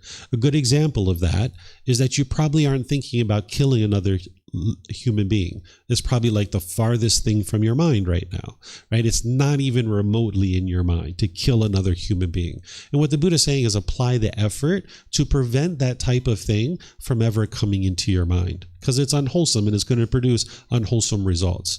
But then the second one is that there's certain unwholesome mental states that are currently in your mind, and those are going to be unique to you. But some examples might be things like craving sexual contact outside of an existing relationship. If a mind has unwholesome mental states that are arising, the Buddha is teaching you to abandon those, eliminate those, apply the effort to get rid of those out of your mind, because you know that's going to cause harm if you have sex outside of an existing relationship. Or if you're noticing anger, frustration, or hostility coming up in the mind, the Buddha is teaching you to apply the effort to eliminate that and get that out of your mind. Then there's certain wholesome mental states that are currently not in your mind right now that you're going to learn about. And when you see that they're part of the path to enlightenment and you know that they're not in your mind, you're going to need to apply the effort to bring these wholesome mental states into your mind. A good example of this is generosity. You might find that it's very hard for you to share, that you tend to not be a very generous person, that when you make some money or you acquire something, it's kind of like mine. I'm not going to share with anybody else. This is sometimes what the mind has, that it doesn't have generosity. Generosity is a wholesome mental state because it's training your mind to let go. It's training your mind to eliminate craving, desire, attachment. When you have craving, desire, attachment in your mind, there's a certain amount of selfishness in the mind where it's holding on to things. So you're going to need to practice generosity, among other things, to train your mind to let go. And if you find that you're not a very generous person, that you don't have that wholesome quality, you're going to need to apply right effort to bring that into your mind. Then there's compassion. Compassion might be another example. Let's just say you're indifferent and you could care less about other people's suffering and when they're having problems in life, their misfortunes. And maybe there's someone that's homeless, or maybe children are having difficulties eating food. There's a famine, and you're just like, I don't care. It's not my family. Who cares? That's their karma. And maybe you're indifferent to it. right? Or maybe you're on the other side of this, where you really worry about this. Maybe you're really worried about every little child that's getting abused, or you worry about animals or something like this. If that's the case, that's because your mind's not in the middle, that you don't have compassion. The compassion is the concern for the misfortune of others. Whether you choose to do something about those things or not is a choice for you to make. But you need to cultivate the compassion where you have concern for the misfortune of others, which is going to eliminate this indifference, and it's going to eliminate this worry about other people, right? That you can come to the middle where you have concern for their misfortune. So if you know that your mind doesn't have compassion, you're going to need to apply the effort to bring this into your mind. Then there's certain wholesome qualities that are actually in your mind, and you're going to need to apply effort to maintain those, to support those, encourage them, not allowing them to fade away, bringing them to full growth and full perfection. An example of this might be loving kindness. You probably have loving kindness in your mind, or you have genuine interest in seeing other beings be well, but it hasn't been brought to full growth and full perfection and full development, because that's why you get angry in certain situations, or you might be bitter and harsh and hostile to people. You have loving kindness in there, and you can be loving and kind to some people, but other people you have a really hard time doing that with. So you're going to need to apply the effort to rise up this loving kindness in the mind, where you can be loving and kind with all beings in the world. Another example might be sympathetic joy. This is the opposite of envy or jealousy. You probably have sympathetic joy. If someone's like, hey, I'm thinking about going to Thailand for a holiday, what do you think? You might be like, it's really great. I was there. You'll have a really good time. Oh, there's this lady on the corner that sells mango and sticky rice. Oh, you'll really enjoy her mango and sticky rice, right? Have a good time. That's wonderful. You're going to Thailand. You have this sympathetic joy for them, joy for their success, even though you didn't contribute to it. But now let's just say you're at work and there's a certain position that opens up. A brand new position, bigger title, more money, nicer office. You apply for it. Some of your coworkers apply for it. They get the job instead of you. And now they come around, they're like, hey, guess what? I got that new job. And you feel jealous. You feel envious, right? That's because your sympathetic joy hasn't been brought to full growth and full perfection and full development, right? So you're going to need to apply the effort to rise this up in your mind so you can be joyful even for that person's success. Even when they're gloating and they're conceited and they're talking all these things, you can just be like, hey, congratulations. I'm pleased for you. Right? Even though you were interested in getting that job, you can still be pleased for them that they actually got the job, right? So this is right effort. Applying the effort to applying the effort to prevent unwholesome qualities from coming into your mind, applying the effort to eliminate unwholesome qualities that are currently in your mind, applying the effort to bring in wholesome qualities that are not currently in your mind, and applying the effort to support and encourage and fully develop to perfection wholesome qualities that are actually in your mind right now. The examples that I gave are just examples.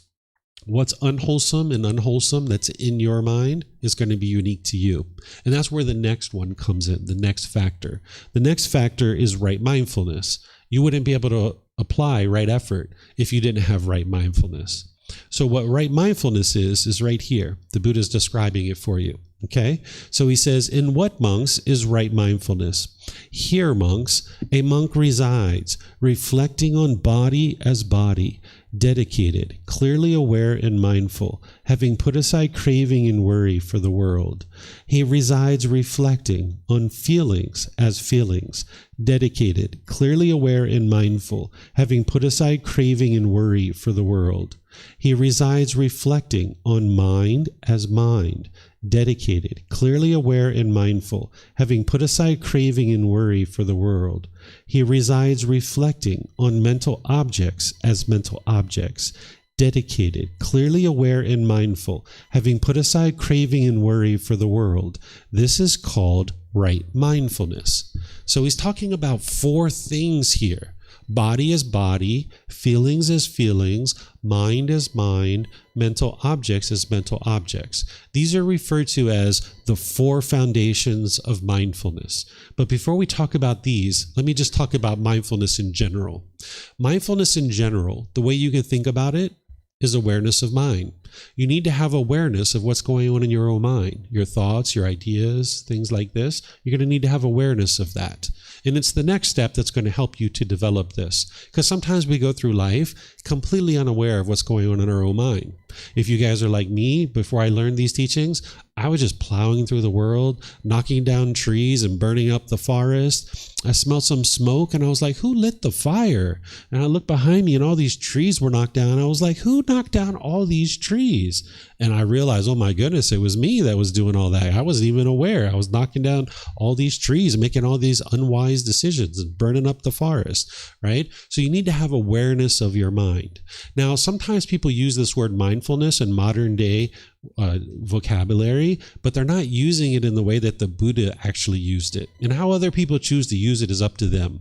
But if you're interested in understanding how the Buddha used it and you start to use it that way, you would be wise to understand how other people are using it is not the way that the Buddha uses it. Someone might say, can you mindfully carry this glass of water to that table? Right? What they're actually saying is, can you carefully carry this glass of water to the table? They're just replacing the word mindful or the word careful with mindful, right? That's not the way that the Buddha used this word mindful. So other people will use the word mindful instead of careful, right? But that's not the way you're interested in using this word if you would like to come to the understanding that the Buddha had. What he's describing is this awareness of your mind, that you're aware of everything that's going on within your own mind, because that's how you're going to apply right effort. How would you know the wholesome and unwholesome qualities to apply right effort towards if you didn't have right mindfulness? So right mindfulness is helping you to apply right effort. But then in more detail, what the Buddha is teaching you is called the 4 foundations of mindfulness, where you're aware of the bodily sensations, the feelings, the condition of the mind, and the mental objects. The bodily sensations that we're talking about here is that before you experience a discontent feeling like anger, sadness, frustration, and others, even the pleasant feelings, there's some bodily sensation. This is like an early warning system that's alerting you. Hey, you're about to get angry. You're about to get frustrated. You're about to get shy. You're about to get frustrated, or any of these other discontent feelings. So with something like anger, it might be tingling in the body, rising up towards the chest, tightening in the chest, tightening in the throat, heat in the face, pressure in the skull. This is the early warning system alerting you, hey, you're about to get angry, right? And you may or may not even be aware of this right now, but you need to start building awareness of that, because what the Buddha is teaching you to do is at the bodily sensations, cut it off and let it go. You're not suppressing your feelings. You're actually cutting it off before it becomes a feeling. Because if you don't cut it off as a bodily sensation, it's going to become a feeling. Now your mind's angry. And now it's a lot harder to get that anger out of the mind. It's kind of like by cutting it off at the bodily sensations, it's like preventing the water from ever coming into the boat.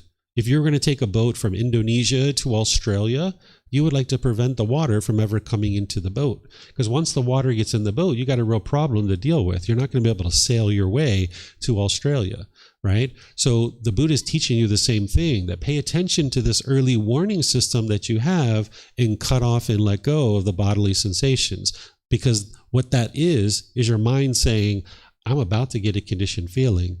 I'm about to get a conditioned feeling. I'm about to get a conditioned feeling here. And you're like, nope, I'm not going to let you do that. Right? And if you do this enough, eventually your mind won't experience the anger and the sadness anymore, because you've eliminated the causes and conditions that are producing it. But if you keep allowing your mind to get that conditioned feeling, then the mind stays wired that way, that based on some condition, your mind forms the feeling of anger and sadness and frustration and all these others. So these bodily sensations happen with the painful feelings, but it also happens with the pleasant ones too. If you've ever noticed tingling across your shoulders, up the back of your neck, or over your head, some people call these warm fuzzies. They actually like it, right? Because it feels so pleasurable. But you need to be able to understand that that's the early warning system alerting you that your mind's about to form a conditioned pleasant feeling. And you need to cut that off and let it go. Because if you allow the mind to get the conditioned pleasant feeling based on some condition, then when that doesn't exist anymore, you're going to end up in the painful feelings. So if you're going to get to the permanent peace and permanent joy and the permanent happiness, you're going to need to eliminate the conditional happiness. You're going to need to be willing to let go of the temporary happiness, in order to get to the permanent happiness, the permanent joy, the unconditioned joy. But if you keep allowing your mind to form conditioned feelings based on some condition, and it stays wired that way, you'll never get to the unconditioned happiness. So the bodily sensations are the early warning system alerting you you're about to get angry, you're about to get frustrated, or some other discontent feeling. And if you can cut it off and let it go there, that's ideal. But between now and enlightenment, you're not going to be able to always cut it off because your mind's under training. You're going to need help. So when you're noticing that the mind is experiencing the bodily sensations, cut it off and let it go there. But if it becomes a feeling, then cut it off and let it go there, right? That's the next best option. Cut it off as a feeling. Because if you don't cut it off as a feeling, it's now going to affect the condition of your mind. That now for a few minutes or a few hours or a few days, you're going to be agitated or frustrated or annoyed. Have you ever been grumpy for like a week or two? Of course, right? Because you didn't understand this. You didn't know this, right? So if you allow it to go through this process, you're going to end up with a condition of the mind that you're not interested in having, right? And then what happens is if you haven't cut it off as a bodily sensation, you haven't cut it off as a feeling, you haven't cut it off as a condition of mind, it forms and feeds what's called a mental object.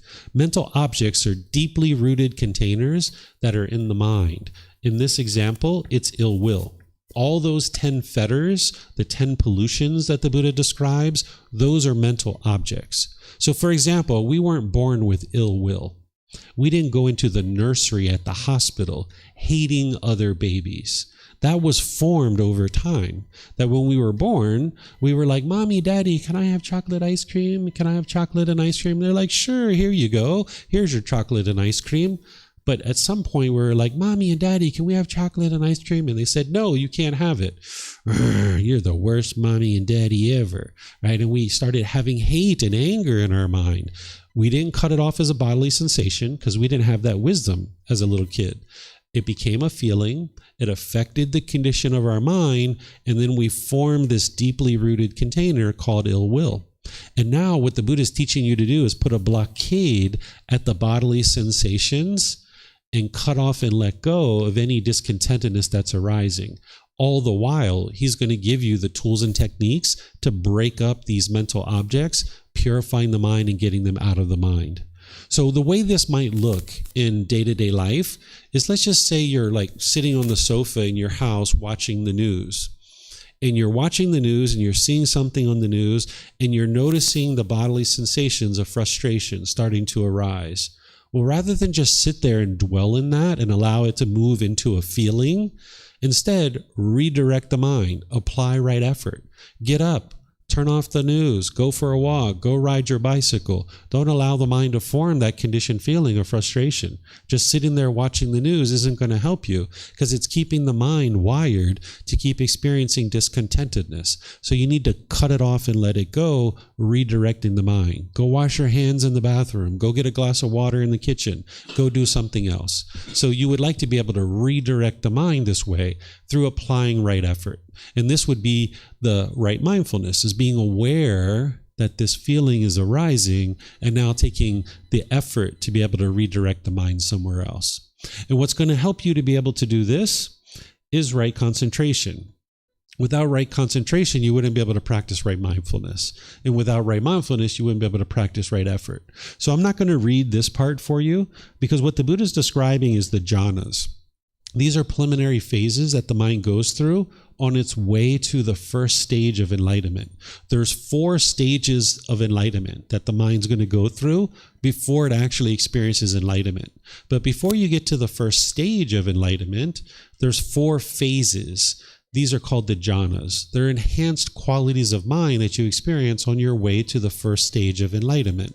So what the Buddha is describing for you here is the results of having put together the Eightfold Path in its entirety. He's explaining the jhanas, the results. But in terms of how to practice right concentration, he talks about this in other parts of his teachings. So that's what I'm going to focus on, is explaining to you how to practice right concentration. And then in other classes that I teach, other courses, you can learn about the jhanas. But right now, all you need to know is how to practice the right concentration. So the way that you practice it is through developing a meditation practice where daily you're meditating and practicing singleness of mind. Your daily meditation practice is going to need to consist of breathing mindfulness meditation, which is what we did this morning, where you're focused on the breath, and anytime the mind moves off the breath, you cut that off, let it go, and bring your mind back to your breath. This is training your mind to let go, let go, let go, right? Because that's the underlying problem that you learned about in Right View with the Four Noble Truths. The mind's holding on. It wants things to be permanent. It won't let go. That's why when you broke up with that boyfriend or girlfriend, for a few weeks or a few months, you were lonely, you were bored, you were missing that person, you were angry because your mind was holding on. But at some point you let go. And when your mind let go, that's where your peace came in. So what you're doing with breathing mindfulness meditation is you're training your mind to let go, let go, let go. And you're also training it to have mindfulness or awareness of mind and concentration or focus. So when your mind's on the breath, that's developing the concentration. And when it moves off the breath and you notice that, that's your mindfulness. You are aware that it moved off the breath. So your goal of this meditation isn't to eliminate your thoughts. The goal is to notice it when it's moved off the breath and more easily cut that off and let it go and bring the mind back to the breath. Even enlightened beings experience thoughts during meditation. You'll never get to the point where you have no thoughts during your meditation at all, right? So when your mind moves off the breath and you notice that, just cut it off, let it go, and come back to the breath. That's like taking your mind to the gym and exercising it, building this quality to let go, let go, let go.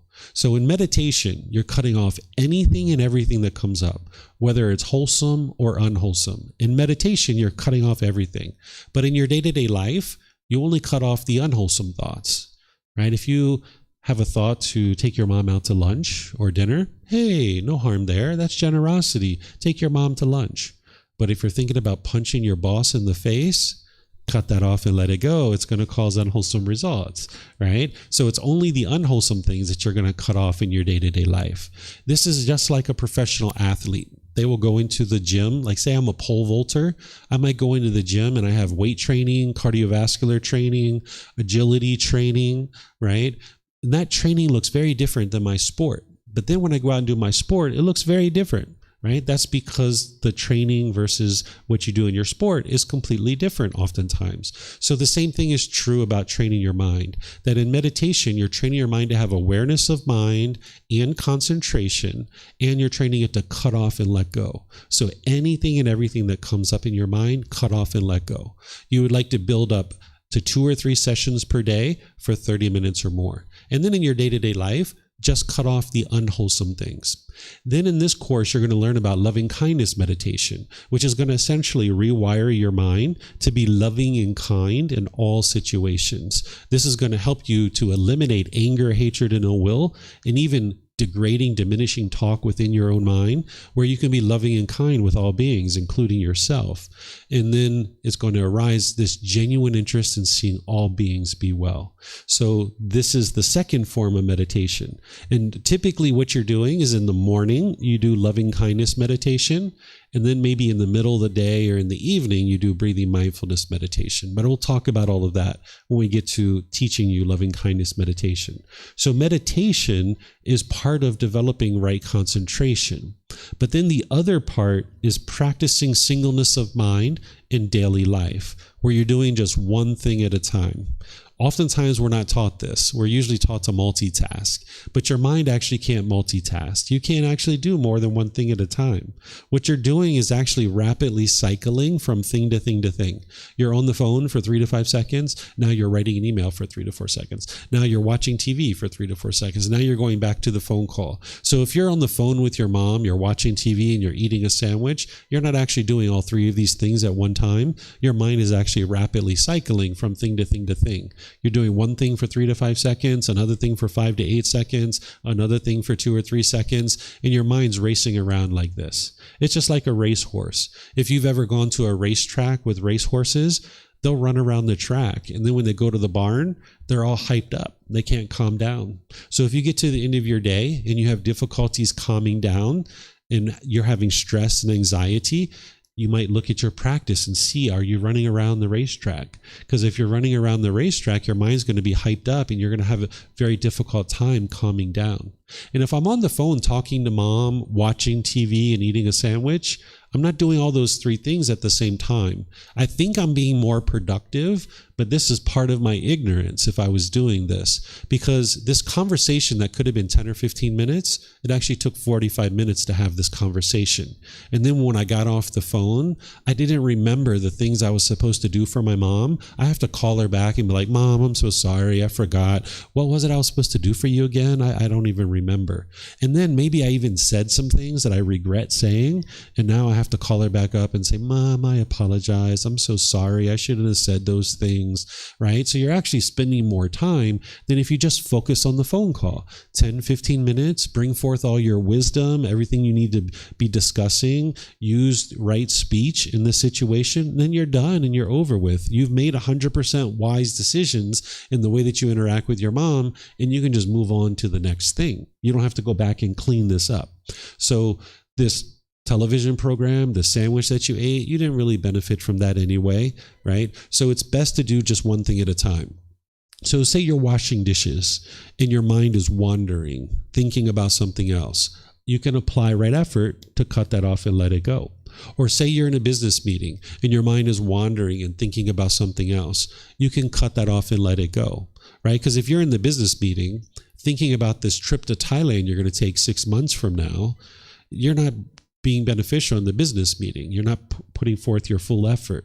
So you'd like to cut that off and let it go. And more, if you do this, your mind will stay focused and concentrated because you're practicing singleness of mind. The way that I think about this is that if you had a piece of wood and you had a steel rod and you grinded this steel rod back and forth, initially it's going to bounce around a lot because there's not a groove there yet, right? But if you grind this steel rod back and forth enough, you're going to get a groove in this wood. And when it pops out, you're going to know it. You're going to be able to bring it right back to the groove. But if you get this groove going back and forth enough, you'll get a deep enough groove that it'll always stay there. It'll never pop out. Right? So that's what you'd like to do with your mind, is get to the point where not only during meditation, but in your day-to-day life, you're practicing singleness of mind, doing just one thing at a time. And now if you do that enough, your mind will eventually just stay there all the time. So if you're washing your dishes and you're thinking about something else, the unwholesome result is you can get cut. Right? And now you got a cut on your hand.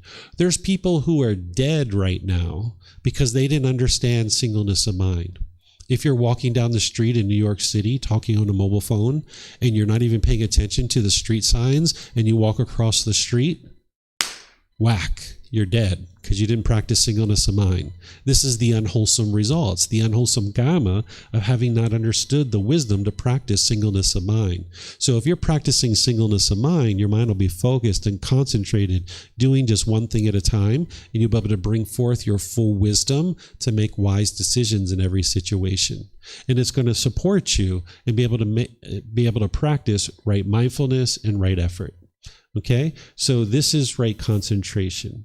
So just as a little bit of a recap, there's right effort, which is taking initiative to eliminate unwholesome aspects of the mind and then to cultivate wholesome qualities in the mind. You're going to need to apply the effort to do that. It's not going to happen just naturally. You're going to need to apply the effort to eliminate the unwholesome and cultivate the wholesome.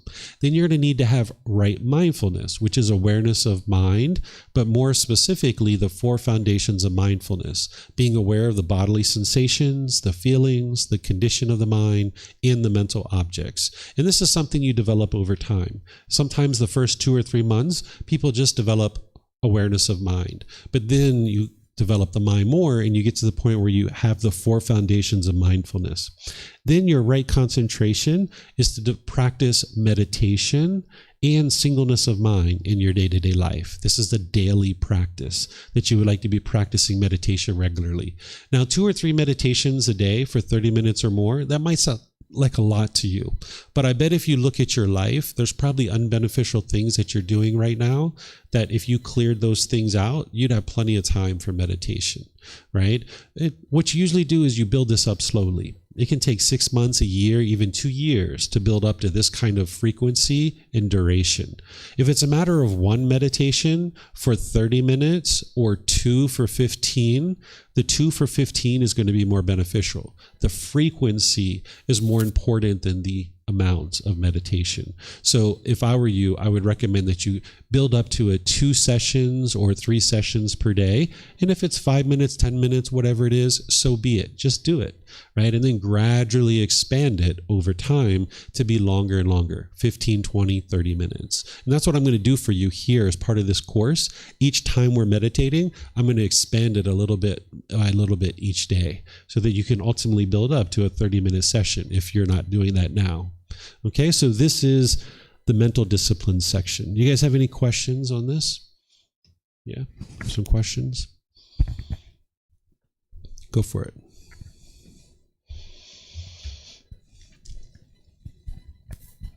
For those of you guys online, you can put your questions into Facebook, YouTube, or Zoom, or you can raise your hand in Zoom and ask any questions that you like.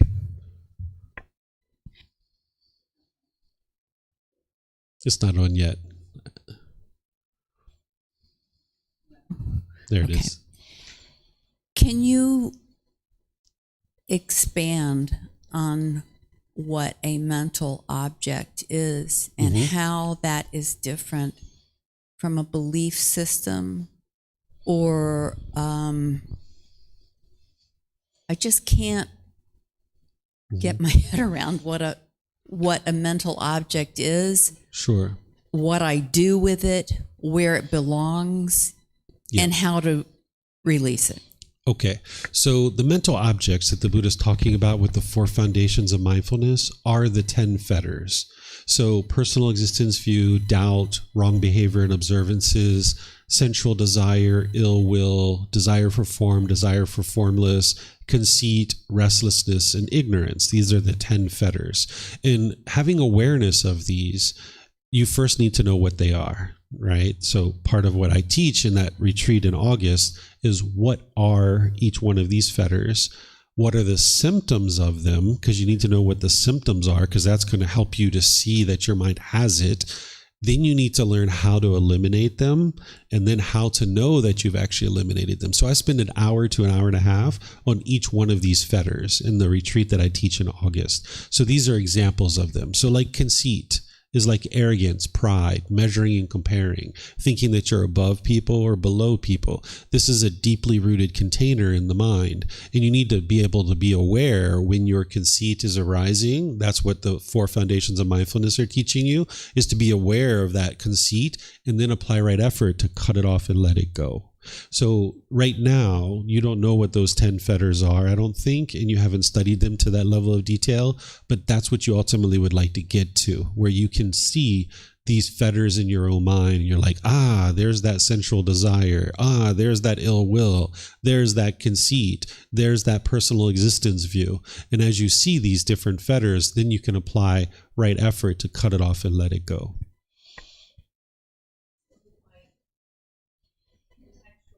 It's not on yet.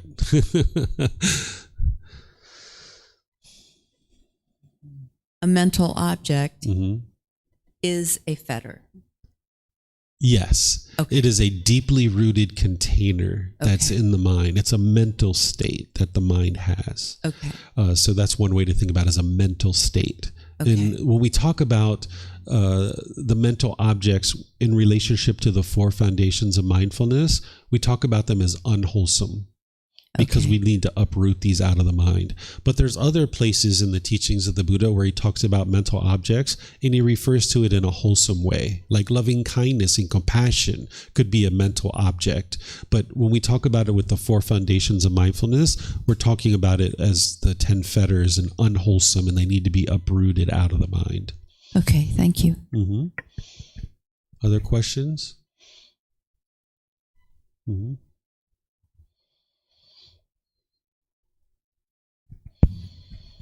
Thank you, David. Did the Buddha mention much about inspecting the unwelcome thoughts or the unwelcome interruptions into mindfulness?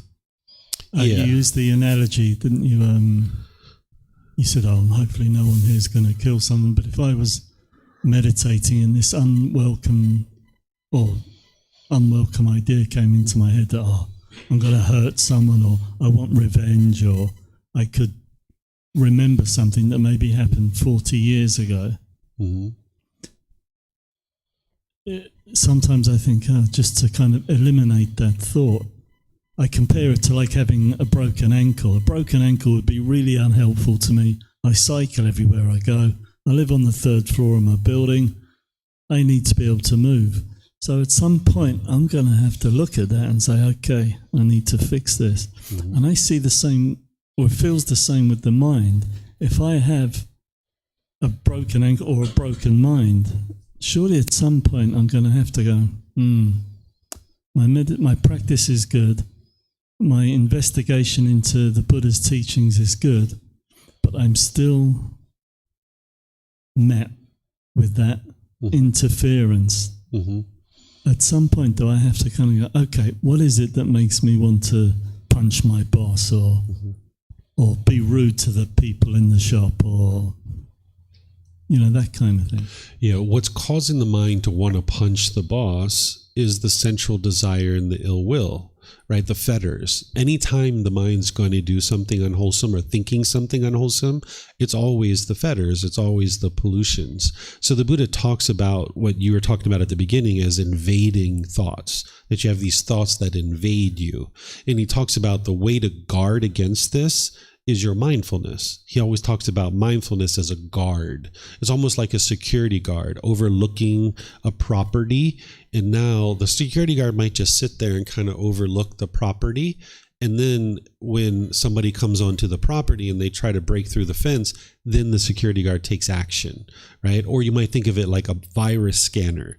Like the virus scanner on your computer just sits in the background and overlooks your hard drive.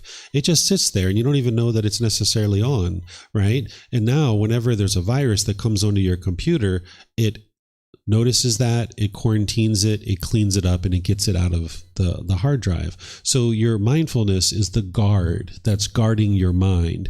And early in practice, and as you're getting going, your mindfulness isn't necessarily well developed, right? And that's where you need to mature the mind. So if you're noticing that you are learning the teachings and you are practicing them, but gosh, you still have all these invading thoughts, you still have all this unwholesome things that are coming through your mind. That's just because your mind's not fully developed yet. It hasn't been fully matured and cultivated. And that's why it's a practice to gradually make your way to enlightenment. It's not get to enlightenment today. It's not snap your fingers today and get to enlightenment. It's gradual training, gradual practice, and gradual progress. So with your mindfulness and you see you're having these intrusive thoughts, then you're like, oh, wow, I keep having this thought about punching my boss in the face. This is ill will towards my boss. I need to include my boss in my loving kindness meditation because that's what's going to help me to get rid of this ill will towards my boss. And now let me put my boss in my loving kindness meditation. And over time, now I'll have more loving and kind thoughts towards my boss. And then when I interact with my boss, I'll be speaking in ways with right intention, right speech, and right actions to be loving and kind. And maybe I'll even practice some generosity with my boss, or maybe I'll bring in some donuts or some bagels or fruit or something like this to be able to practice generosity to rise up that loving kindness in my mind. So that's where when you notice with your mindfulness that there's some deficiency, then you apply all the other teachings that the Buddha shares to be able to stamp that out. And that's where oftentimes the Buddha gets the reputation of being like a doctor, because there's a certain symptom and then there's a prescription, right? So if the symptom is I'm having ill will towards my boss, well, the prescription is loving kindness meditation, practicing loving kindness in day-to-day life, and practicing generosity with your boss. And this is what's going to stamp that out gradually over time. It's not instantaneous. Make sense? Yeah. Okay. Your mic's not on. Okay.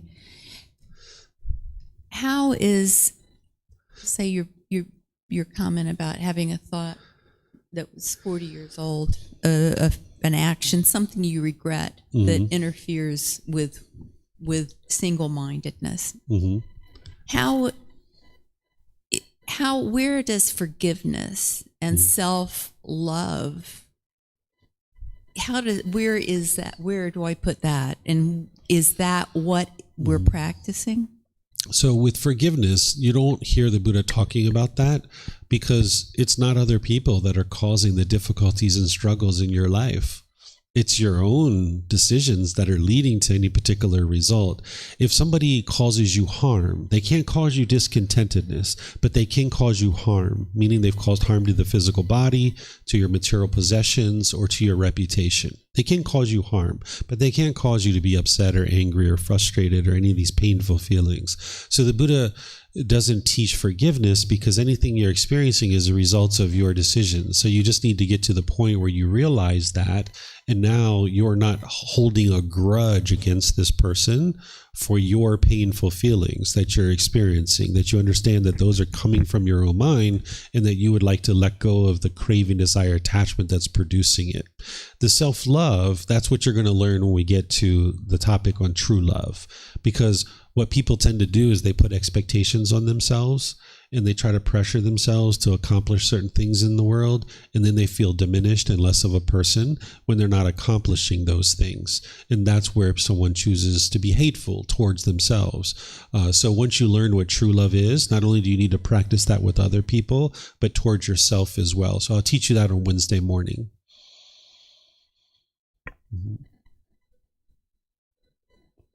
I think you just turned it off. It was on.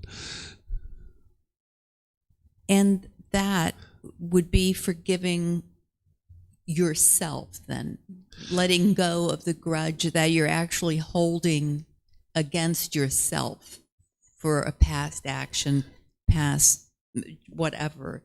If you would like to think about it that way, you could.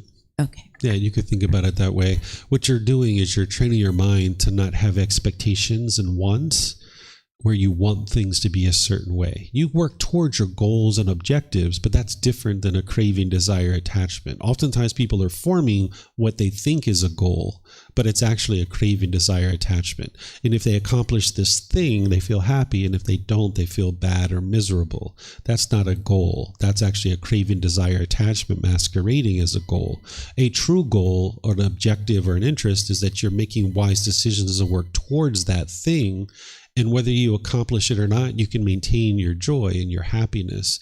So you can work towards goals, objectives, or interests without this longing, yearning, and craving. So you don't have to even forgive yourself. You just need to learn how to not put expectations on this being and learn how to make wise decisions towards certain objectives without basing your inner feelings on whether you accomplish it or not. Mm-hmm. Okay, let me see if we have anything online here. Hello to everyone. Nice to see everyone online. All right, I don't see any other questions anywhere. Okay, so it's just before 1 o'clock. So what I'm going to do is take a lunch break here. And then when we come back, I'm going to teach you guys the 3 poisons. These are the 3 high-level pollutions that are in the mind, and we're going to talk about the solutions to them, because right now you've gotten a little window into the unenlightened mind to understand that it's craving, desire, attachment that's causing the discontent feelings. But there's more at play here than just craving, desire, attachment. There's other things too.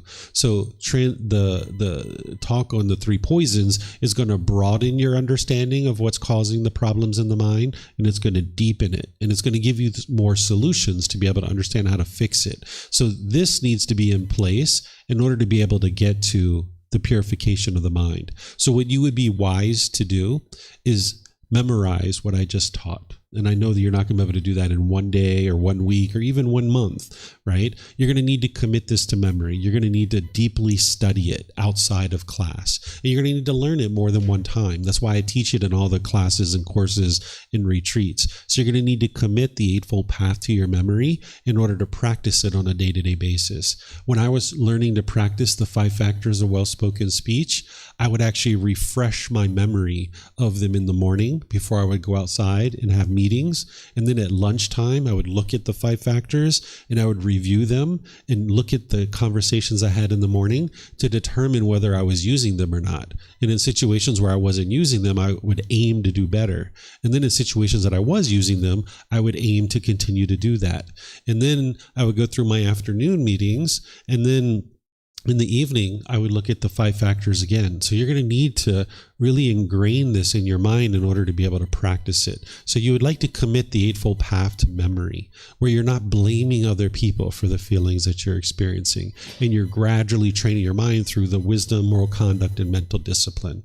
But then you're going to need to know the things that I'm going to teach you this afternoon as well, because you're going to see how there's other solutions that plug into this to address these other issues that the Buddha discovered in the mind. It's not just craving that is the problem. There's other things as well. So if you guys would like to take an hour lunch break, that'll give us, even though I usually take an hour and a half, if you guys could take an hour today. Is there anybody who really wants an hour and a half, that's craving it, that's longing and yearning for it? Nobody's angry? See?